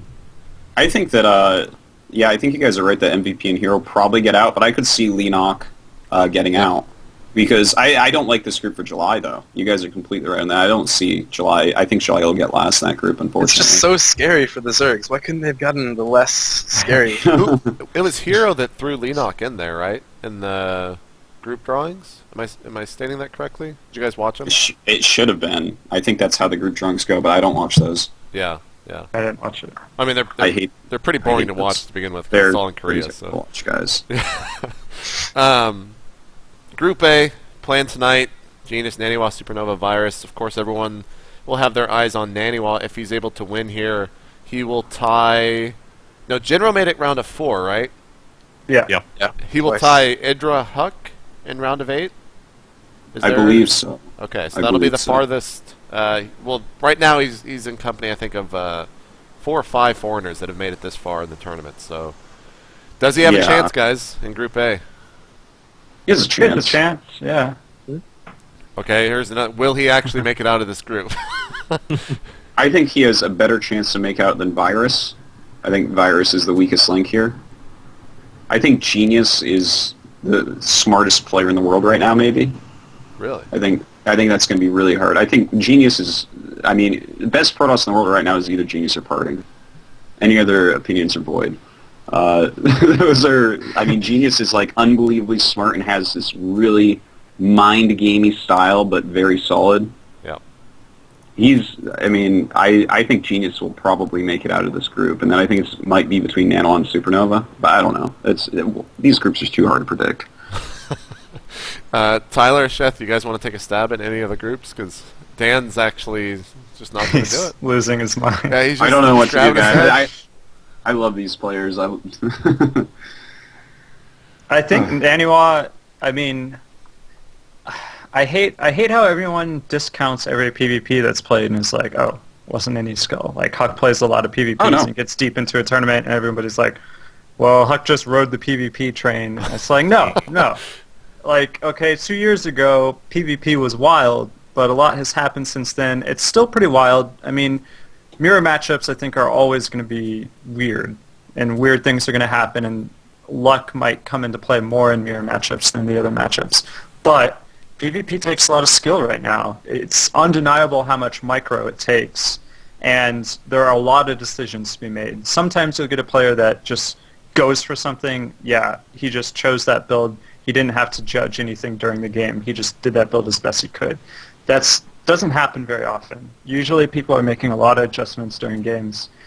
So having said all that, I think, despite how good Dan is saying Genius is, I think Naniwa, he can beat him in a best of 3. Oh, yeah. Like, PvP, that's what I'll say about PvP, is that having said, how much skill it takes, you still get a lot of people that can beat a lot of other people in a best of 3 of a PvP. And I think if Naniwa wins against Genius, which, I don't know if he has a 50% chance or less or more or what, he has a decent chance of advancing. I feel like he could beat, if he gets in that position, then he has to lose twice to not advance, right? Well, everybody does, but, like, he has 2 chances to win another best of 3, and I feel like he could against some of those players, like Virus. So, like, if Virus gets through to the last match and Naniwa gets through to the last match, I feel like this is a good chance for Naniwa.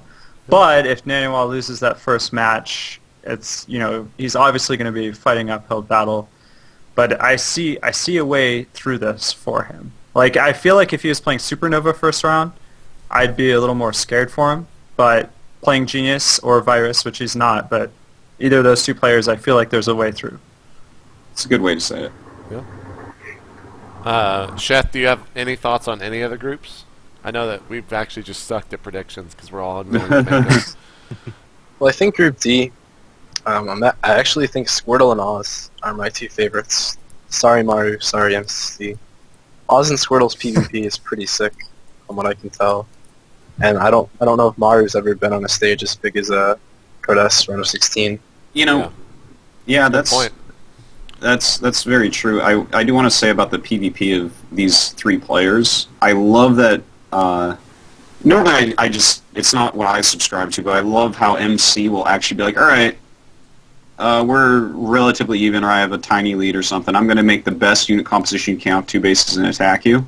And he puts like this huge onus on his opponent that wants to play even a longer game, or maybe max out with this like Zealot, Archon, Colossus composition, and he's just like, hey man, I'm gonna spread this out and attack you, and if you don't know your PvP perfectly, or if you make one misstep, I'm gonna kill you. I think that's really gonna benefit him in this group, especially since it looks like he's playing Maru first. So, I mean, MC PvT is off and on, but if he wins that, I cannot see him not making it out of this group with like probably 2 PvPs in a row. Hold on. Jeff is actually just trolling the world right now, and it's hilarious as shit. You guys will realize what that is when you read the message boards in a little bit. But dude, now you said it, I have to check. That was one of the new rules. Here, I'll just actually tell you instead of go checking. I posted a picture of us doing the podcast or whatever onto Twitter, and people started like freaking out, thinking like that we have a partnership with YouTube and all this stuff, and that's why it's being pre-recorded. And then Jeff posted, "I'm so sad." So everyone's like, "Oh God, Jeff's no longer on State of the Game." So everyone is like going crazy. It's a pretty sick troll there, Jeff. But no, Jeff will be back. He was more than willing to come on the show, but he actually had other obligations. 1 or 2 of them being, of course, Inside the Game, and then casting the EG Masters Cup, because the show was actually planned about 24 hours ago. We decided that we should probably just do one. I figured out, or try to get everyone on that we could, and that's what we came out with, which is, I'm happy about that. But Code, are we done with Code S? I mean, you guys don't want to make any predictions. I think it'll just be an exciting, crazy round of 16. They're all really, really good. It will. Yeah. Okay. Well, Code A last night, the big story there was that Huck was eliminated. Tyler, you watched the matches, right? Yeah, I did. What happened? What went wrong for Huck?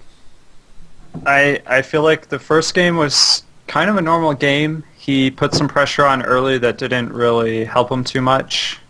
He kind of missed his timing, so he was going like a Zealot, Sentry, couple Stalker timing, and he goes in there and he does some damage, kills a bunker, kills some Marines, but then 2 medevacs come out, and the Terran is really stabilized, hasn't lost that many SCVs, if any, and he has to leave, and then the game kind of plays out, and in my experience, if you open like that as Protoss, and you try to do a little pressure there, and it doesn't really do anything, I feel behind. I feel scared, because there are such tight timings later on in PvT, when they get, say, like 4 medevacs out or something, and you have to spread out and defend 2 bases, and they're taking their third, but you can't take your third yet because you can barely defend your 2 bases against all these drops, all that kind of stuff. It like you just like barely miss a threshold where you can nullify everything the Terran can throw at you, and then it kind of falls apart. And so I think it's just really hard to play from that position, and it's possible to, but you have to be really prepared. And the game played out. I think the Terran had an advantage, and he just went on to win in kind of a standard way. And then in the next game, that was the SCV and Marine Rush, which, Dan, when he was casting the game, he says, well, Observer's going to see it, and Huck has to go up his ramp and abandon his natural. That's exactly what I thought too. Completely agree with it, and Huck didn't do that. He tried to defend his natural, and he simply couldn't. And I feel like this is like a very common weakness amongst a lot of pro players, that you can't start recalculating your whole game plan instantly. Like, I think if he looked back at that and he said, is it possible to hold my natural here, his answer would be no. But during the game, he probably has that coming through his head, like, I can't hold this. But the other thing that he can't figure out is, how am I going to adjust my entire game plan now? Let my Nexus die, and now I'm up my ramp, and he's in a weird position with 4 racks and a reactor, and like, I have this weird unit composition, and everything's wild. I think Stefano is the guy who stands out to me, that he's like, fuck it, I can't hold my natural. We're doing something else. Like, he never... That's about right. Yeah, he never... Like, he sees impossible situations, and he deals with them. He's like, oh, can't hold my natural. That's off the board. Gonna play the game the best I can, given that my natural's gone. And, like, he adjusts really well. And, like, I'm not saying Huck is below average here on being able to improvise like that. I'm just saying most pros, it's a rare quality to be able to do that. And he just didn't have it there. And it would have been fun to see the way the game played out if he had, just retreated everything up his ramp and as efficiently as possible went for something else. I don't know what it should have been, but it would have been fun to watch that. And we didn't see it, and so he lost on SCV Marine Rush. That was perfectly said, Tyler. Thank you, Dan.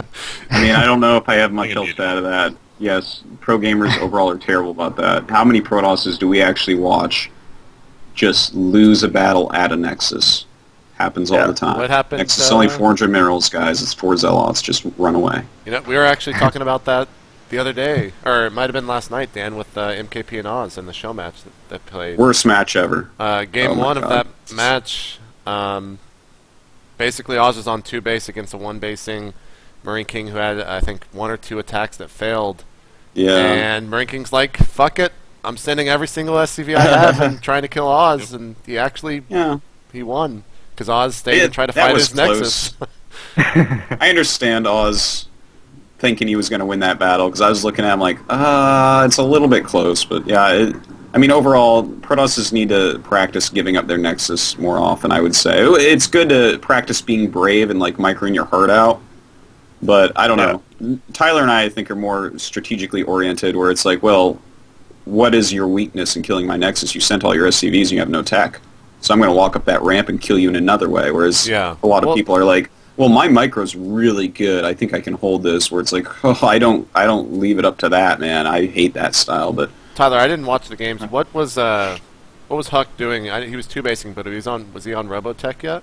Or he had to get Robo. He scouted that the Terran got gas, and that was just for a reactor. And then he stopped mining gas and built a ton of Marines and bunch of Squids. He did trick Huck out a little bit, and the one thing that went through my mind was that Huck's observer went partway, saw everything coming, then came back so that he could spot, which I actually like to do that with observers as well. I like to spot how they're coming in, their formation and stuff.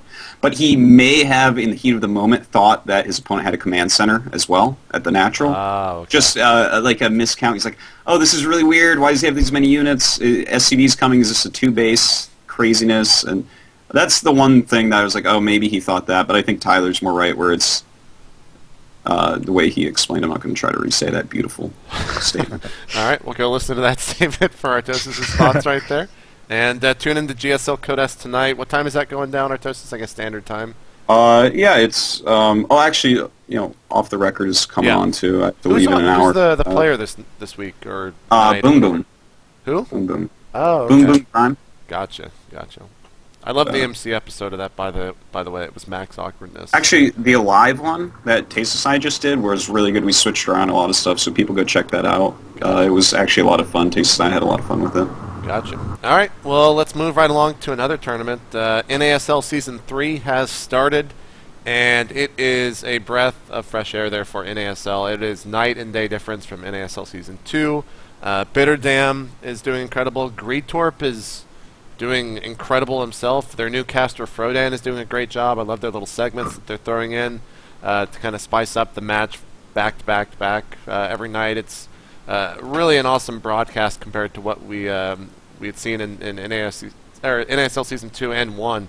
And Tyler, I want to clarify something because in your match against Dark Force, was that? Yeah. Yeah, so after you beat Dark Force, Reddit pretty much, I was seeing, I think, 3 or 4 posts and knew that you got emotional in the interview afterwards.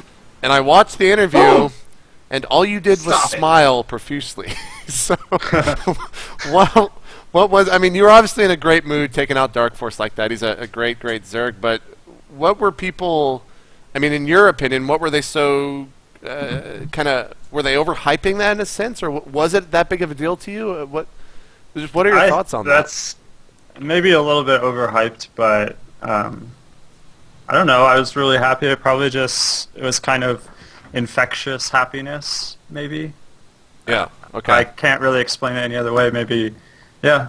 Well, I mean, maybe that's just a testament to the fan base that you have, where if they see you win, they all go ape shit, because that's what it felt like, man. People were all over the message board and all over Reddit with that win. But the rest of the games, have you guys had a chance to watch a lot of NASL? There's so much now on a nightly basis where there's just a billion different games.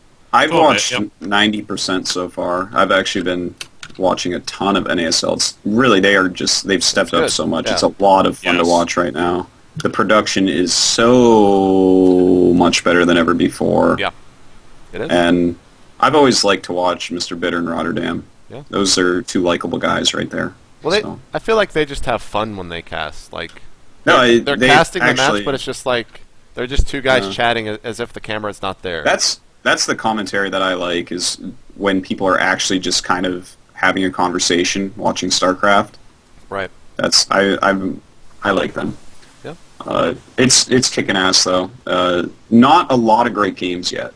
Really? They're just in my opinion, a lot of the games are a little bit underwhelming, a little bit one-sided and stuff. But there's been some good ones. Like I actually enjoyed the Tyler Dark Force, and TL Axlive had a good game, and there's some good stuff. But I mean, it's worth watching. I like it. The one match that I caught was Stefano TT1, and let's talk about something else, because that was not. Dude, did you see Cruncher Hydra? Oh no, okay. Oh my. Let's talk about Do you guys want to talk about the worst match that you've ever seen? Like ever? Like let's talk about it's not even just the match, is it? Dude, listen, Hydra versus Cruncher Game 1, it was the worst Warp Prism drop I've ever seen in my entire life, and I was like, and Hydra kills it, I'm like, oh god. Alright, so I like minimized the window and kept the volume on, did other things.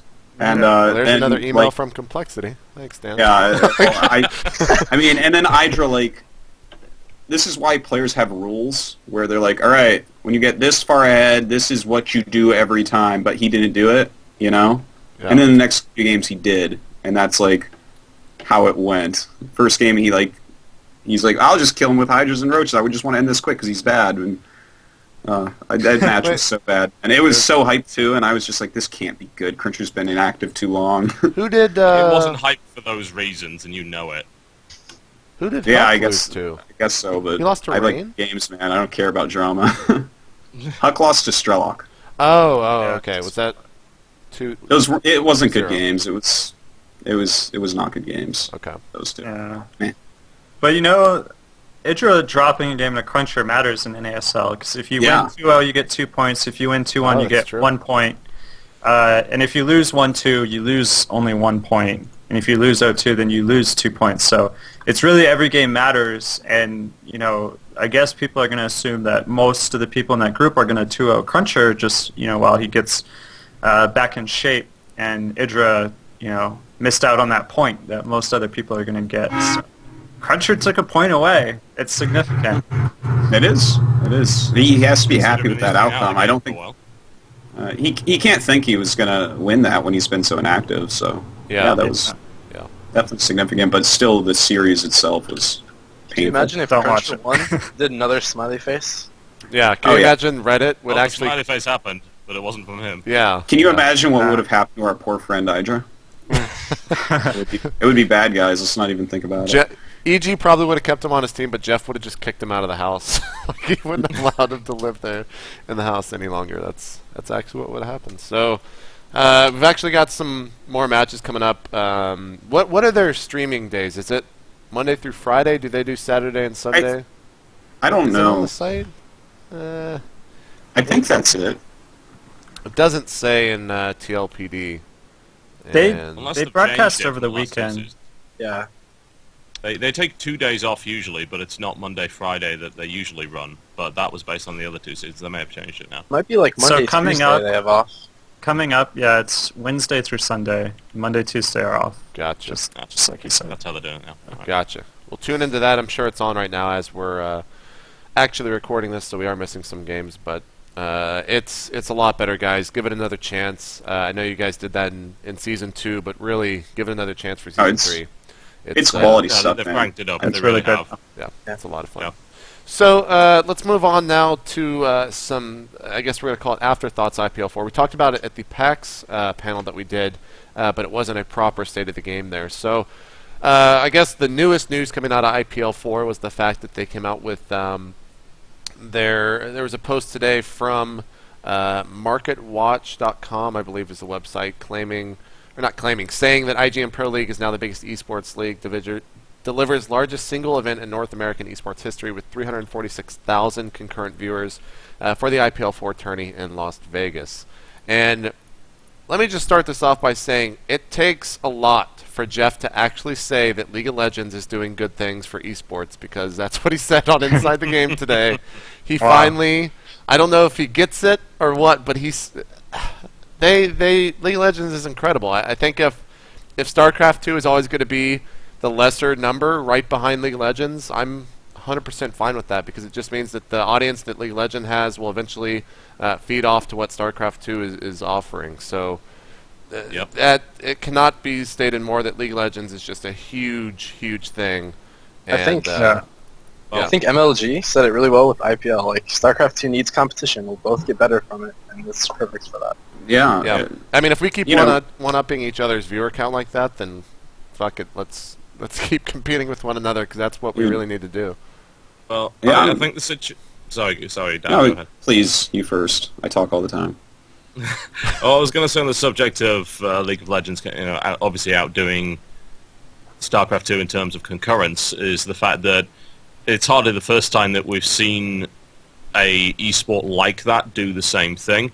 It's a good comparison to make, I feel, with WoW Arena, which was kind of a flash in the pan thing, but that was pulling in over 100k concurrence years ago, when 100k concurrence was a much bigger deal than it is now. Yeah. And there's a big similarity between those two games, in the sense that they're really hard to watch, and there's a lot of stuff going on kind of under the hood, very metagames-based stuff that is not obvious to anyone that doesn't play the game quite a bit. I mean, it's very much based on item builds, it's very much based on team composition, which is very similar to the way that WoW worked. And the thing is that I'm not 100% convinced by its long-term viability. I feel right now that it's being carried by the fact that it has a monolithic, gargantuan player base. Absolutely massive. Yeah. And It's still growing, as a though, right? result.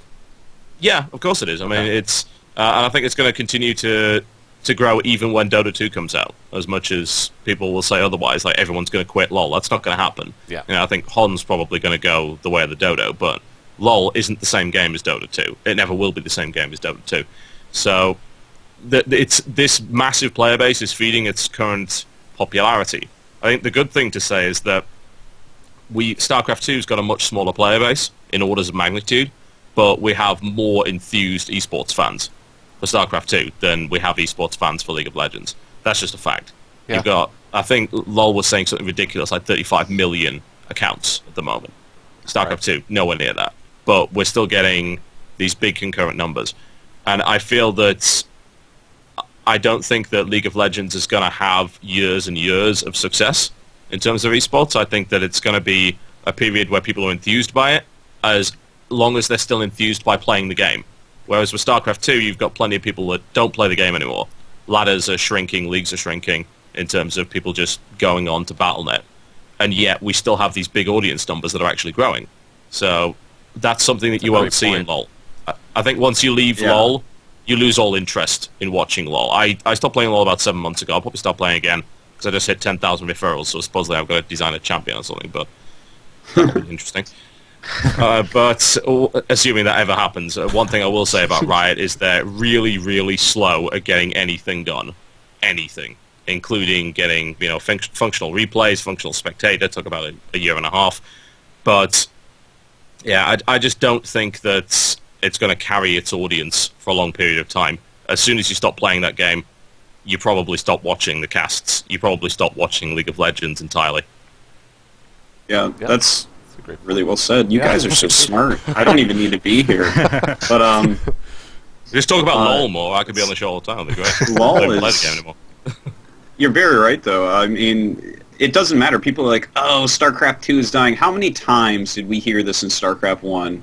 As of 2001, every few months there was this big to-do on Team Liquid about how StarCraft 1 was dying and it was going away, and it actually grew until StarCraft 2 came out. So sorry, guys. StarCraft 2 is not dying. I don't care if there's no one on the ladder. It's not dying because it's so good to spectate. Yeah. And the thing exactly. is, I want LoL to be huge, man. I want 1 billion people to tune into LoL, and I don't care if StarCraft 1 goes down to the numbers of...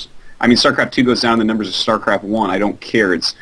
The game is better to watch. It's a good spectator sport. Like, every football field in your town doesn't necessarily have people on it playing football, but a ton of people watch football, and the same is true about StarCraft 2. It's such a pleasure to watch. So, I mean, it's awesome. It's not going anywhere. I love it. I love StarCraft 2, guys. There you go. That's breaking news, isn't it? Yeah, guys. Big announcement. I love StarCraft. Hard-hitting, no fluff, as always. So me and Dan were at, as well as iNcontroL and DJ Wheat, Clutch, and a couple other MLG guys were at the Boston Barcraft. We watched. Awesome event, by the way. Huge shout out to the Boston Barcraft crowd for that was so putting much that fun, on. man. It was good fun. By the way, all the guys outside the state game thing, I'm sorry that JP and I could not hang around and chat with you guys a little bit afterwards. We actually had to check out of our hotel right then. Yeah. Checkout time was like 15 minutes after state of the game, so yeah. Sorry about that, really am. I think Jeff did stay behind, though, so hopefully you guys got to meet and greet with him. So we watched IPL from there. I know, Sheth, were you at IPL? I feel horrible for asking this. Okay, so both you and... Because I know Tyler was, because I saw his tweets. You were actually there when the disconnect happened in the GSTL, and you were sitting behind the StarTel team. Was that right? I was. Yeah. So let's talk about that. We talked about it at the PAX panel, but I want to get your thoughts and TotalBiscuits and Sheth's as well about that whole thing that happened. So your perspective, Tyler. Go ahead. I think Parting had that game won. I mean, how much do we want to talk about this? Because I could say a lot. I want to get your thoughts on it. You're specific because you're sitting behind StarTel. Okay. Your tweet was that they were vehemently upset. About the whole they thing. were outraged. I mean, they argued like for a long time, like 20 minutes or something. Like, I mean, I don't know how long the break was. Between the disconnection when they finally got the next game going, but it seemed to me like what was holding stuff up was the StarTel team refusing to stop arguing because can you blame them? Yeah, so it was I had wished that the whole time I was thinking they should keep arguing. They shouldn't give up on this. They should protest this and see how far they can get with it, but I guess you have to draw the line somewhere, but About the game itself, I'd say Parting won it. It's very hard for Parting to lose.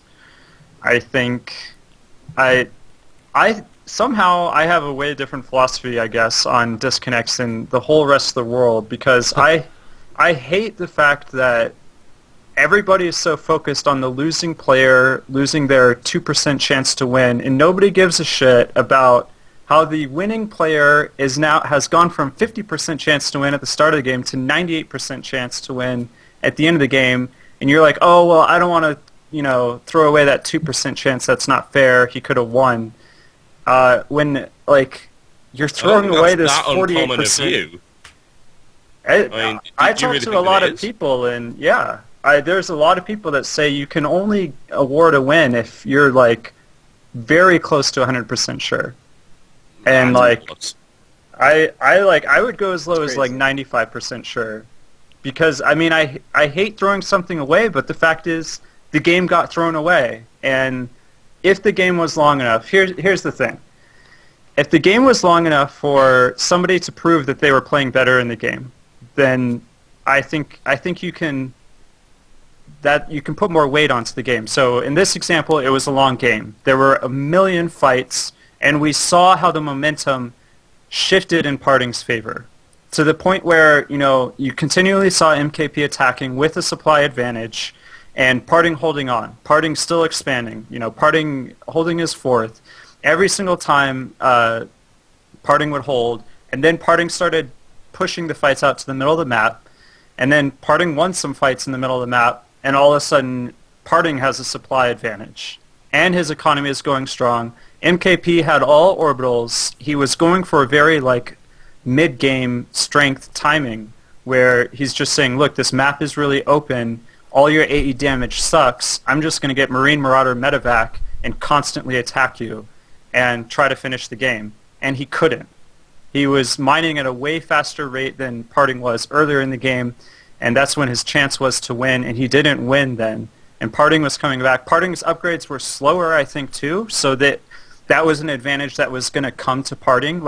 He had been holding on, and he had turned the pace of the game with an upgrade disadvantage. And you can't just keep upgrading. They stop at 3-3. Mm-hmm. And so, Parting's going to benefit from that. And, the unit disparity just, was so huge. I don't know. Let me give you exact numbers. Yeah.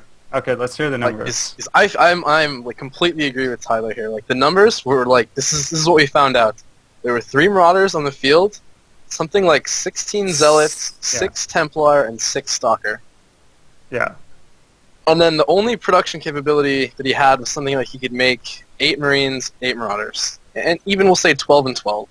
He didn't, but even up to that, and I still see no way.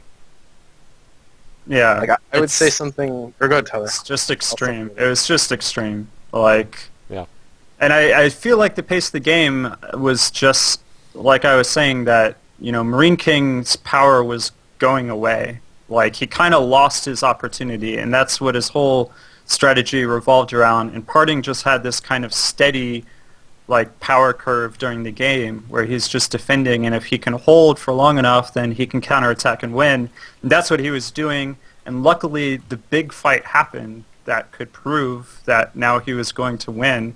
It happened, and he won it convincingly. Yeah. The game stopped, and then they don't want to throw away Marine King's chance. What about everything that Parting just did? If the game was long enough for the player to show how much he was winning the game, then you do it. If it was a 6-minute game or something, and it's not much to throw away, some guy won one micro battle and then he has an advantage, well, okay, forget about the micro battle you won, it's not a big deal. Parting did 10 battles. 20 it's battles. a reasonable doubt, isn't it? When you think about it, that's all it comes down to. And on a shorter game, you can't make that kind of call. It doesn't matter. One battle doesn't make a difference if production is intact, if mining is intact, if you have your expansion and so on and so forth. But I think almost everyone that really is worth listening to on that matter has said exactly the same thing. Parting had that game won. The rules said regame. Fine, the rules say that. That's fine. but it does make a point that I feel that tournament in particular should be following more of an adjudication kind of system for this kind of situation. It is not like other tournaments don't do that. They do. They have been doing this since the dawn of time. This was happening in beta tournaments, for God's sake. They had this rule, and it's like, look, if there is a disconnection, then the admins make the decision, and if they can be certain, you gave 95%, 85 to 90% that this guy was going to win, then they call it in his favor. If they don't have that certainty, they call a regame. And it's really as simple as that. I feel that they should have gone down that path. That's what they should have done, and they probably will in the future after the uproar over that. Two more things. Oh, go ahead. All right, I'll just say this, and then I won't talk about this anymore, and then you guys can say all.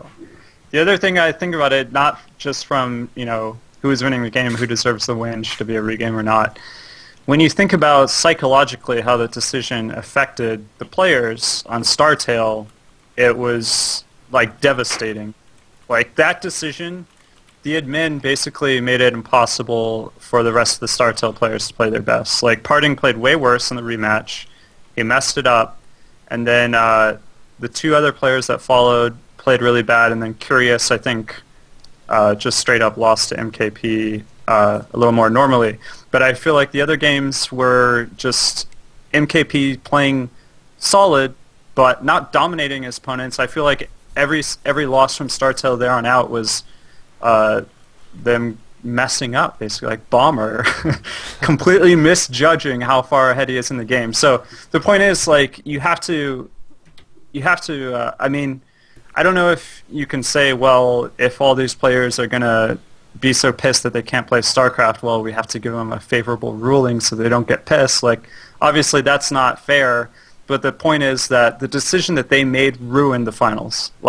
Yeah, there's always going to be an asterisk next to it, right? Yeah. Yeah, and I feel like it wouldn't have done that if they gave it to Parting. I feel like the Prime team would have accepted that Marine King had lost that game a lot more easily. And I think you could have gone on to have a competitive final after that. And I think stealing it from StarTale, it was just heartbreaking to watch the rest of the matches. Yeah, okay, I completely agree. And then the two things that I was going to say were, to be blunt, MKP is Prime super ace, right? And I feel like Parting is at least at the top of StarTale. You can almost say something especially now, you can say, this match was what all the money was for. If Parting won, completely different outcome probably. I mean, at least Marine King's not going to all-kill StarTale's team. No, you're right. You just killed him. So, you can't take a match that is literally almost the main match and just have them replay it in the fourth quarter of the match when it's almost over. There has to be another solution, like this new hack that's out. Even just saying, okay, let's wait a little bit, wait an hour, see if we can recreate these positions on two computers, mine the same amount of minerals and whatever. But I don't know what the solution should have been, but I hate the way it came out. Yeah. And then the other thing is the admins who are deciding this. The same thing with the maps. I feel like the people deciding this are people who don't have the high-level knowledge of the gameplay. Exactly. Why don't they pay 2 to 3 pros?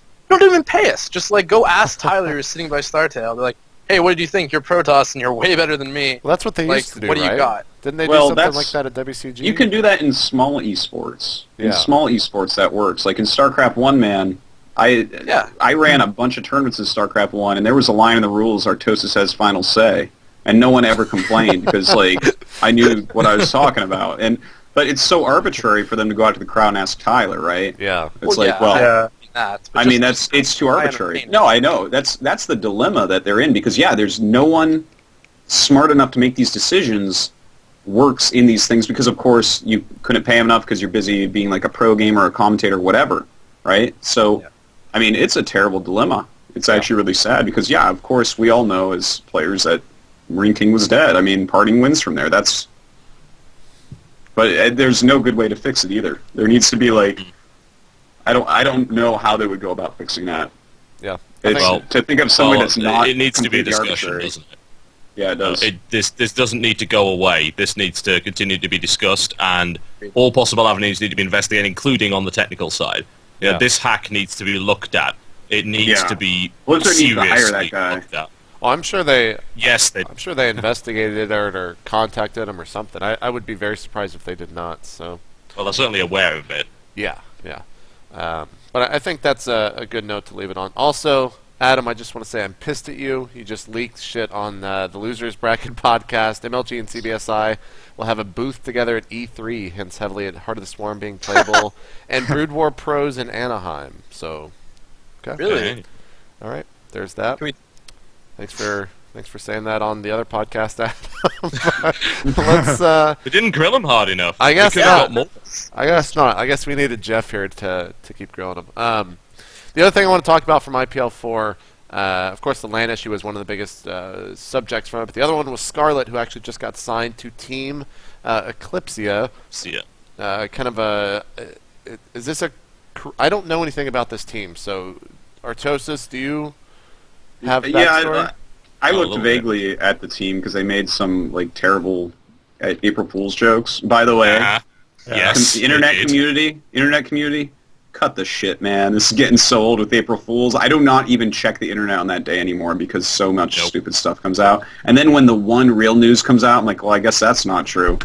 Wasn't there like a real news thing? I think didn't GSL announce something real on like U.S. April Fools? I don't know. I want to say they did, but I forget. IPL announced the tournament. So that might have been what it was. Okay. Might be. But, I mean, Eclipse is like a real team that has real money and real players, so that's great. Yeah. That's great. Now, I haven't had a chance to watch any of our games. Sheth, you said that you were there. Were you watching over the shoulder? Were you watching it on stream? I don't think any of them were streamed, or at least I didn't know. I watched her play the last games versus Terius, Bumblebee Prime, like from right over her shoulder. Yeah. And it was really impressive. I mean, I could say more, just really impressive play. Tal'Darim, Baneling Wars, like really solid Baneling Wars, good decision making. Those are the only games I watched of her, but she went on to take a game from Oz, and she beat Ben, so... Yeah, I mean... Pretty sick. I think everyone will pretty much echo what we said at PAX as well. Like, good for her, regardless of whatever the fuck else. Just, she's a good player. That's all you guys should focus on. Everything Whatever else... the fuck else is irrelevant. Yeah, it doesn't matter, guys. And I think, I actually am pretty... we said this at PAX too. The community at large has been pretty good about it. Like, actually, yeah. Yeah. No one's been a prick about it openly to any... or nobody that matters, anyway. Yeah, so that's really good. And congrats to her on getting sponsored. Hopefully we'll see some more results from her. I think that they offered her, at least it was said in the press release, that she can or will be moving to Korea and playing over there full time. So we'll see what comes of that. Yeah, that's great. We just, awesome. Everything else aside, we just need more good American players. The American scene is struggling as far as top-end pros go right now, and she's definitely someone who turned a lot of heads. So I hope she comes out of Korea, because if you don't, you're going to have a hard time, man. Only Sheth can keep that shit up. Yeah. Not even me, man. Not even me. The best part about it, to be honest, is it's people like her that will actually, and this might sound pretty shitty, but it's people like that and stories like that someone from the mainstream world can actually get attached to and know more and learn more about esports. So we need stories like this to come from esports more so to break us into the mainstream. So moving along from IPL4, we still got Iron Squid left, which TB will talk to us about because there were some upsets, as well as we just want to bring some eyes onto the tournament. We are going to be talking about the Blizzard Dev update that was released on the 12th, and then we'll talk about the maps for the new ladder pool. I know we got to let Dan go here in about 30 minutes, so we're getting on the decline here for the show. So Iron Squid, TV, just first off, what is this tournament? Can you tell people a little bit about it and where they can check it out? Because I know it is a smaller quote-unquote tournament when it really shouldn't be, because the production and everything over there is astounding from what I've heard. Yeah, essentially it's a tournament that has a private investor. It does now have sponsors. It didn't start with them. The whole prize pool was put up by an investor who I've met. He's a very nice guy. And it's run by French commentary team, which doesn't really have any presence outside of France because they commentate in French, but they did commentate the ESWC, and they also do a lot of their own events. They go by the name of Pomfetude. They're very loud, very bombastic. A lot of people have compared them to Korean commentary, which is fairly accurate, although they put a French spin on it. Their style of live event is interesting, to say the least. It's more like a rock concert than an esports event, honestly. I've been to... They did something called O-Gaming at a venue called the Bataclan in Paris. I went to that. There was about 1,500 people there. It had less chairs than MLG, which was an impressive feat, to say the least. Like you haven't even been there, TV. How do you even know?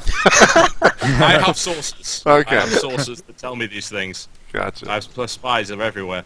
But the point is that it's standing room only, essentially, in that place, and they're totally okay with that for hours on end. It's essentially like a concert, a rock concert, and they will watch esports while standing and sort of pressed up to a stage. The intro comes on. There's a DJ there. They're literally dancing on stage. We had Moman breaking into dance to drum and bass in the middle of the event for no apparent reason at all, which was great. But whatever the case, when it comes down to this tournament, they're looking to have this $25,000 tournament, which they have done. They're now to the round of 4, which is going to be grand finals in a very big, very expensive cinema, essentially, in Paris called Le Grand Rex, which has 2,800 capacity. They're selling 2,500 tickets. They have already sold about 75% of the tickets. Wow. And the surprising thing about this event is that the live component will, for the most part, be in French. The interviews will be in English. And the English commentary will be done by myself and Apollo. It will not be done on site. We'll be essentially calling in. We did want to be there on site, but we would have come on stage every now and again to interact with the hosts, but essentially it is the French guys' event. Yeah. So, obviously I can't be there now because I'm going to America and Apollo's got issues where he can't get to Paris either. But this thing is looking really exciting, and the round of 8 had one really major upset. Yeah. And the serious upset was Marine King Prime taking on Symbol. The round of 8 only had 2 Zerg in it total. MC was the only MC was the only Protoss to get to the round of 8. He got obliterated, essentially. And it left Nesty and it left TSL Symbol. TSL Symbol, as you're probably well aware, very much Code B. Now, he had a shot at Code A, didn't really get anywhere. I believe he ran into Genius. That didn't go well for him. Oh, he just won his match yesterday morning, actually. So now he is in Code A. I'm so happy to hear that, because myself and Apollo have both said the same thing, is this guy's one of the most exciting Zerg to be coming out of Korea at the minute, and I'm so happy that he's actually in Code A. Yeah, he'll be getting a shot at Code S, no doubt. So, that's great. That's so cool. John, I've got... And he ended up against Marine King. Yeah, I've got 2 questions. What is the normal viewership that this tournament gets?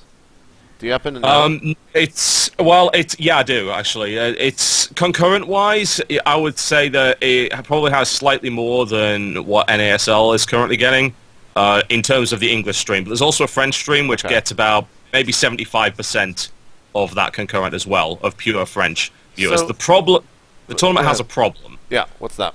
That affects the viewership. And it's the fact that all the group stages were done from replays, and some of these replays were old. Really old. Gotcha. To the point where they got everyone to play their matches at the same time, which was not a very smart thing to do, because they did one group after another. They finished the entire group before moving on to the next group. By the time we got to Group D, we were playing matches with Nesty that were pre-patch, and there were ghosts in the matches. That sucks. And it was an interesting blast from the past, let me put it that way. It's like if you wanted a bit of a historical perspective on StarCraft, you could watch those matches, but it really does affect the viewership. People don't like that anymore. I've been noticing drop-off in VOD views, for instance, or across the board. Yeah? People don't like watching VODs anymore. They prefer live games. This is exactly the same. Even if you broadcast your tournament live on a stream, if they know that it's a replay, they're just not enthused by it. It doesn't matter how good the game is. Most people just aren't enthused by it. So the tournament's been hurt as a result.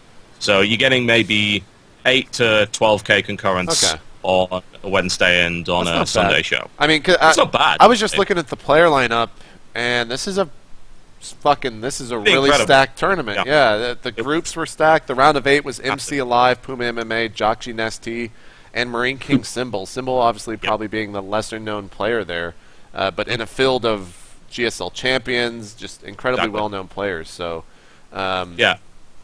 Sheth, you actually watched the Marine Kings Symbol match, Symbol winning 3-0. What went down there? What was Marine King's biggest folly? Oh, John. Well, if you've seen the games, great. Game 1 was a 1-base 5 roach into 8 roach and to pull all drones. Yep. And it killed a non-scouting 12 MKP. 12 pull? Really? Yeah, it was he 12 pulled it. 12 pulled it into the roaches. I knew it was something crazy. And then just MKP was. just went hatch or command center first, I think, into Hellions on Antigua, and it just died. And then the other two games, I think MKP just like flipped out from there and was like, Oh, I'm not did, doing yeah. this. Yeah. I mean, the second game, MKP went for 2 racks, and he actually went for 2 racks, 3 bunker contain, which, God, the last time I saw that done was probably about a year ago when Select tried to pull that crap off, but and it didn't work at all. I mean, Symbol pulled just the right amount of drones to force cancels on all of the bunkers, and then just rolled over MKP. Bear in mind, after this, MKP tried to double expand, and then he did the same thing in the last match, and that was the one that he probably could have actually pulled it off on. He went for Marine Hellion drop, and Symbol didn't know about it. Symbol didn't take gas and for the longest time, and didn't have an Evo chamber. And he shut the whole thing down with queens. Nothing but queens. And then he goes double expand again, and Symbol just obliterates him completely. It wasn't even close. None of the games were close. Not at all. And it was actually pretty incredible to watch. Huh. Maybe he just went on tilt or something like that, like so. Well, after game 1, I wouldn't blame him, considering... Yeah, that's pretty infuriating, for sure. It is... Oh, my God. Well, So, he regretted not scouting, let me put it that way. And it was close. If he hadn't pulled those drones, man, like, I don't even understand. Yeah, we were trying to figure it out. It was an odd all-in. There was nothing usual about that game. Well, go check out the VODs for that. The round of 4 is a live MMA and Nesty Symbol. John, when are those actually going down?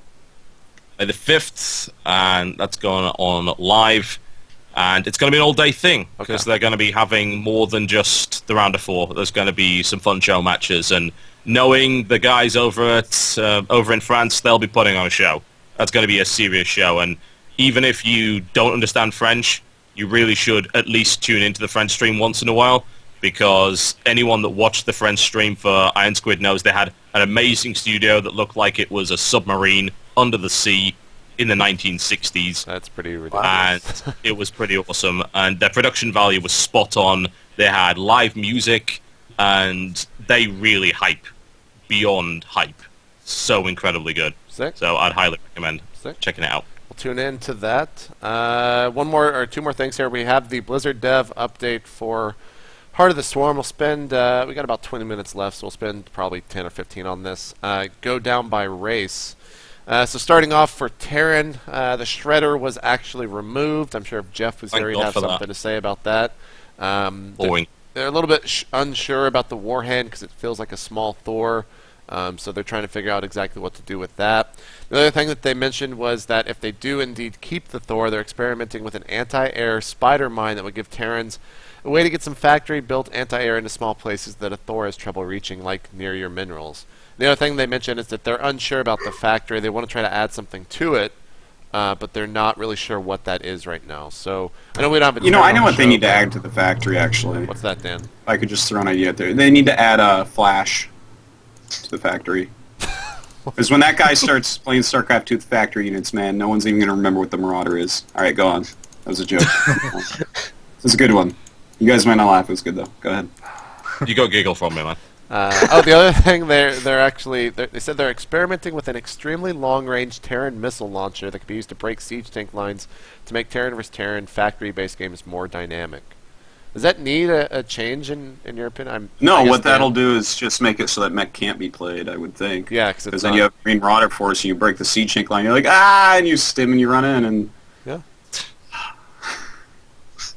Yeah. Tyler, Chef John, I mean, we don't have a Terran here, unfortunately, so do you guys have any thoughts on I play Terran, but I hardly qualify. Yeah. I'm be honest. I'm in the same boat, man. Don't worry about it.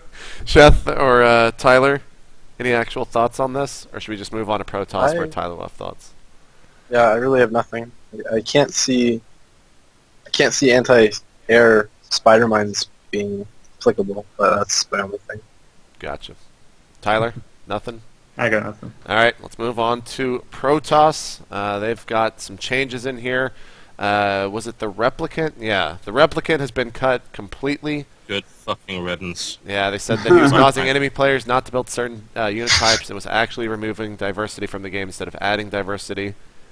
I think that might have been somewhat what we stated when we talked about it on that one show a while back, at least what Jeff was saying.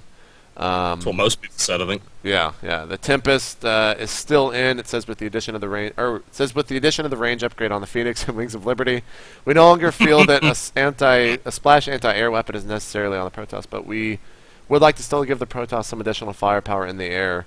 The Tempest is currently a very long-ranged aerial siege weapon that can both strike air and ground targets. This gives the Protoss army some real reach to force an engagement on their terms in the in-game. Tyler, what do you think about that being added to the Protoss arsenal? That sounds interesting, because they put it pretty well that Protoss, sometimes they can't force an engagement on their terms, so to speak, because Protoss army, definitely the late game army, does a lot better in a defensive position than an offensive position, which is generally true of all armies, but I think the Protoss late game army is a little more extreme of that, especially like against Terran, because unless the Terran is like just sitting against a wall for some reason that I couldn't explain, then they're going to be able to move around their army quicker, kiting back, and half the Protoss army isn't going to be doing anything. So if you can poke at them in a good way, efficient way that they actually care about and they don't just ignore, then you can force them back without having to commit a ton of units, which might be interesting. You can keep forcing them back until they're in a bad position. That would be interesting. Somewhat similar for Zerg, I think, but it's I think a lot weirder compositions. If I'm having Infestor Broodlord in mind, I'm not exactly sure how this shit's going to go down, especially with motherships no longer in the game. But without a mothership against Zerg army, Protosses are pretty damn scared, I think. You might have the one fight where you're against Broodlord and Infestor and you haven't had the mothership yet. After that, you're like, either I'm going to get a mothership for this next engagement or I've lost the game. So without them, it's going to be weird, and if they don't add some useful units to deal with that composition, I would be kind of scared. So this thing would have to come into play somehow.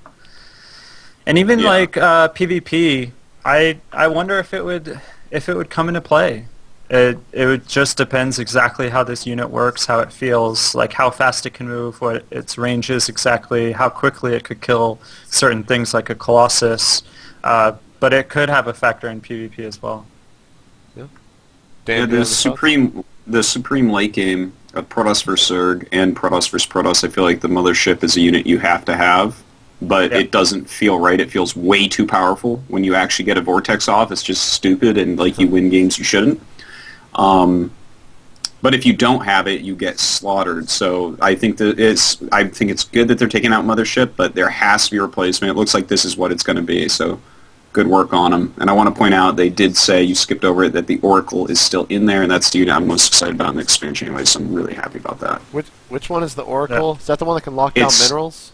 Yeah, it harasses without actually hurting anything, which is such a cool idea. So. Well, the other thing they mentioned was, of course, the mass recall thing on Nexus that's still there. So what I think the most interesting part about this post, to me at least, was the fact that they are changing the Viper's abilities and how they work. One of them, or in addition to Abduct, which I forget what exactly that spell does, Sheth? The pull. Oh, that's the pull. Okay.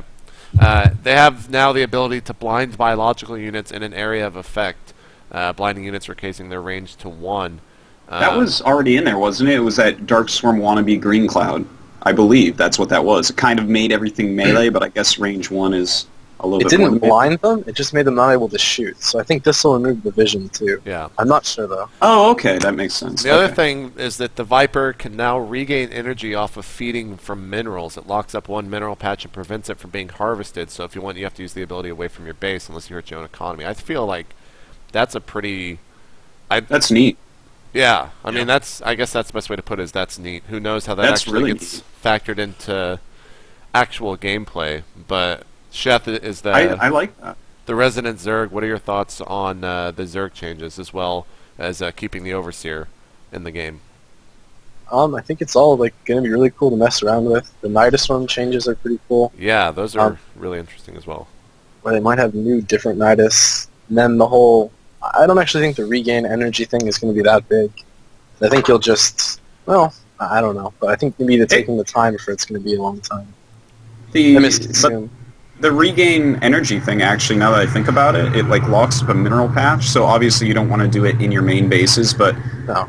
if you play a Zerg style that gets you map control, then Yeah. it feels like that might get out of control. Just because then, if you have map control, obviously you can suck patches, and that's like a new form of economy kind of for Zerg. I wonder Whereas if you map could do control is already such a powerful thing, and then you have something that as soon as you have map control, you're way more powerful in this way as well. It's our version of the Protoss thing. Like, we can now do that to you with those Vipers. We'll just come in and, like, lock down all your minerals. Yeah. I don't know if that's gonna be good or not, but alright. Like, it might be a bit expensive. Manor That's a Vipers, good idea. right? Are we going to see Manor Vipers? Is that going to be your signature move? That's like how you say Get out games the over is you game. steal all their patches. Yep, that's the plan. And you mentioned the Nidus networks. To go into that a little bit, one of them was having a worm that can spew creep across several screens to create a Zerg assault highway.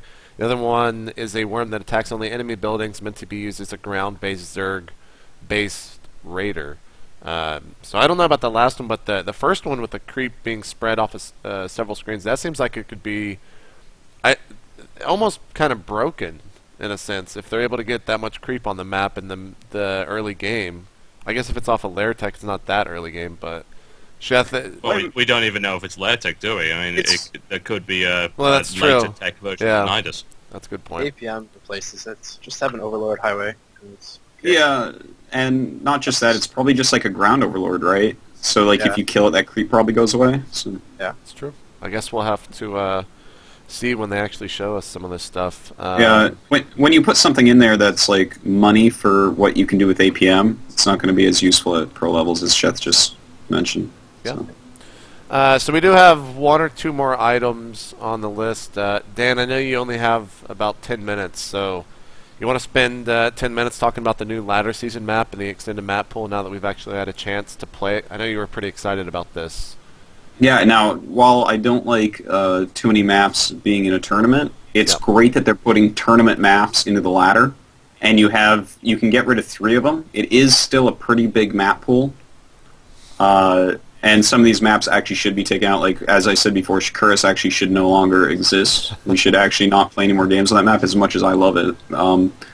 I mean, Metalopolis has probably seen its day, and, maybe Tal'Darim as well, but it's great to put tournament maps in. I think that's really, really important for the future and growth of esports in general. It's because if you're not a guy that watches tournaments, who cares?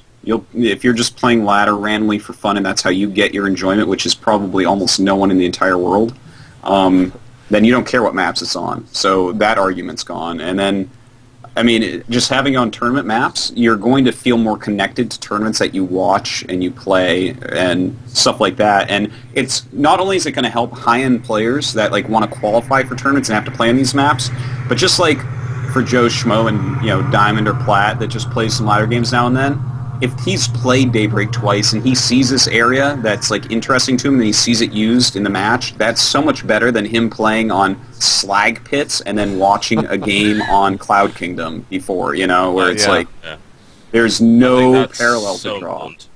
Yeah. Yeah, you're absolutely right about that, honestly. It can really get people more interested.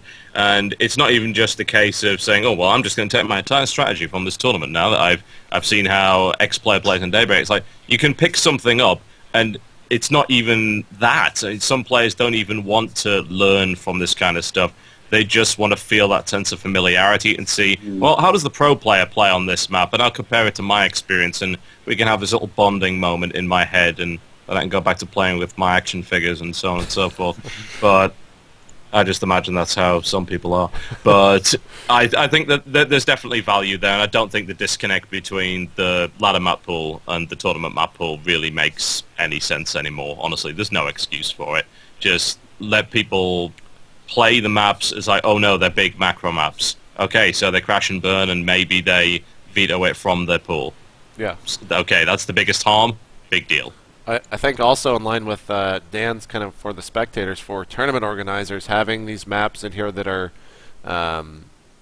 quote-unquote new and having them played now in the ladder over and over, we can finally really start to figure out if Cloud Kingdom, Daybreak, Core Hall, Ohana, Metropolis, I guess being the newer maps, are actually tournament worthy now that they're being played so much. And for players as well, they can actually play these maps without having to play custom games, which I'm sure is for Tyler and Sheth, that must be a great thing for you guys, right?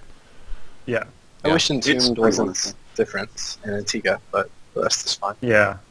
You wish Yeah, I they mean, were what? Antigua and Tombs are both non-tournament versions. So they don't Same have with the Metal, depot? I think. yeah, No, that no, makes they- it really they have- annoying. Messed up Wrong positions. spawns and stuff, So- and gold Oh. minerals. So the and- games Okay. are So they're not- not there yet, is what you're saying. That's a shame. yeah, a little bit more work. There's improvements to be done, and to be honest, it's not the best map pool in the entire world. Like, it's not the best tournament maps that actually tournaments should be using, but they're zeroing in on it, so that's great. Yeah. Yeah. I mean, they're taking Way the right improved. steps forward.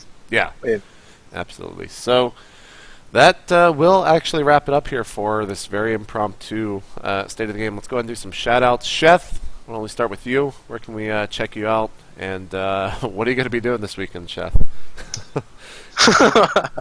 Okay, JP. Well, this week I'm going to be having a lot of fun with my friend JP at New York City. What other friends? What? Oh, Yeah. I'm sorry, Dan. Dan's not your Sorry. friend. He's your mortal enemy. Forgive Just you. continue with that.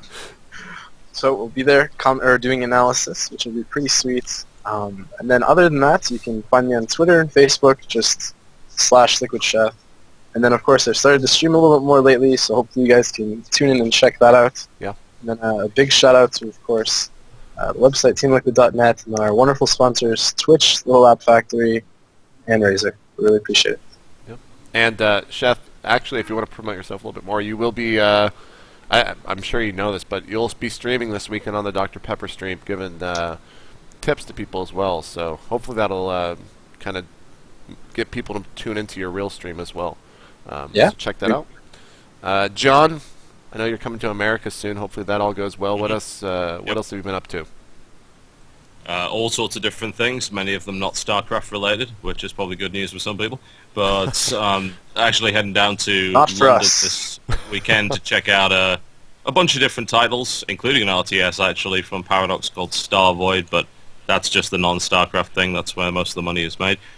Aside from that, doing my usual thing on youtube.com/TotalHalibut for the general gaming stuff, youtube.com/TotalBiscuit. I've actually started doing I Suck at StarCraft 2 again, which was a series I started doing on day one of beta, which is game analysis of my own awful ladder games with a purpose of, well, one, entertaining people, and I think it's mostly schadenfreude, honestly. I think people just like to see me fail. And you know what? That's okay. As long as they watch the ads, I don't really mind. That series is running, and some people seem to think it's fairly helpful, and I'm planning SCI, I guess I can say that, new Shoutcraft Invitational, hopefully in May. Korean server, most likely, for the whole thing. We're probably going to take it out of the usual run where we invite back the previous player. We're just going to do this one-off Korean event, and we've got foreigners who are in Korea currently interested. I mean, I can say it because he said it publicly. Naniwa wants in, and we're happy to have him. Sweet. In fact, he's been wanting in for the last few, but it's been awkward timing. So hopefully going to be doing that in May if we can do it. That will be in 1080p. Going to have a free 1080p stream. I've got better internet over there. I've got a more powerful computer over there. And there'll be a lot more. And I can also say now that we have a license to have a larger prize pool. Nice. We can have a pretty much unlimited prize pool. Blizzard won't take any of that, thanks to Rob Simpson for sorting that out. Sweet. So we can do that, and we've now reached the point where SCI is fully self-sustained on paid subscriptions alone. So we could afford a 5K tournament on a monthly basis from paid subscriptions alone. So I like to give the shout out to those guys, because those guys have made that happen. So thank you very much to anyone that's ever contributed to SCI. Yeah. That's absolutely fantastic. That's ridiculous. I'm really, really happy about that. Yep. Also, I'm playing a charity show, Match Against Slasher. When is that going We're not down, sure John? when. It's going down once I get to the States. I'm going to give Slasher a bit of time to practice. I hear that he's practicing his amazing Reaver builds. Very impressive stuff. All sorts of great stuff. He's like, I played Protoss in Brood War, and I was terrified by the whole thing. And apparently he's playing on Kings of Tin. He apparently has bought a copy of StarCraft. Now he placed in gold, which means he's achieved more in 2 days than I have in 2 years. Did he That's place in really gold depressing. in 1v1, or did Apparently. he place in gold on Kings of 10 and 3v3? Because if he placed in gold 3v3, then that's fucking Oh, that bad. doesn't count. All right, okay, right. I should off race then. That'll make it a bit fair. But we're both going to put up. It's going to be a wager match. We're going to put some money up. Going to be all for charity. Add Sweet. revenue for charity. Best of 7. Cool. So it should be interesting. We're looking for more info from that. Dan, what's going on with you? Where can we check you out? Doing a lot of GOM, going to MLG this weekend. Make sure you check those out. Follow me on Twitter, Artosis there, and on Facebook as well. May, I'm like not very busy. Like April, I did nothing but work. March, I did nothing but work. May, I have like 4 days of work only through the whole month. So I will finally be doing some more Artosis hours and some more streaming. You can check that out, twitch.tv/Artosis. Going to be a lot of fun. Sweet. Tyler, shoutouts? Well, thank you to my team, Team Liquid, our wonderful sponsors, Little App Factory, Twitch.tv, and Razer. And if you guys could follow my stream, that would be amazing. You got to go to twitch.tv/LiquidTyler, make an account if you don't have one, and then find that follow button or favorite or like or whatever it is, and become one of my people and watch my stream. Set it up, you get an email when I go live, and you can stop whatever you're doing and tune in. Absolutely. That would be awesome. A lot of people have been watching my stream, been getting good numbers. People say it's a lot better. Had the webcam on my face instead of my hands. People like that. Handsome face. And I talk into the mic a lot now, so that seems to be popular. So check out my stream. I'd appreciate it.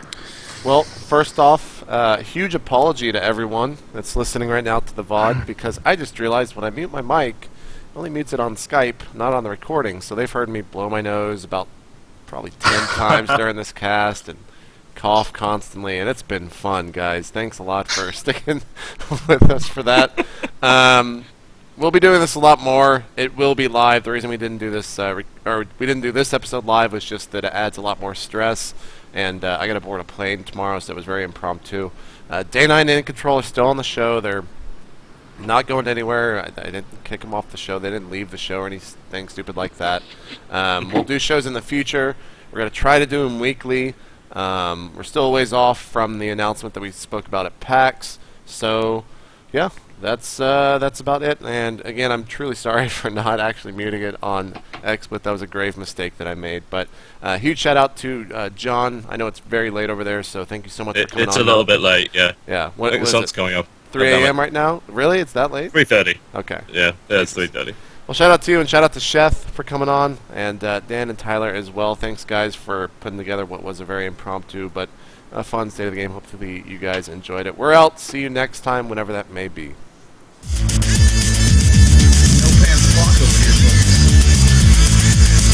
Gotta say is it's an honor to play you Teeler, and let's give the audience the show of a lifetime. Oh. We good?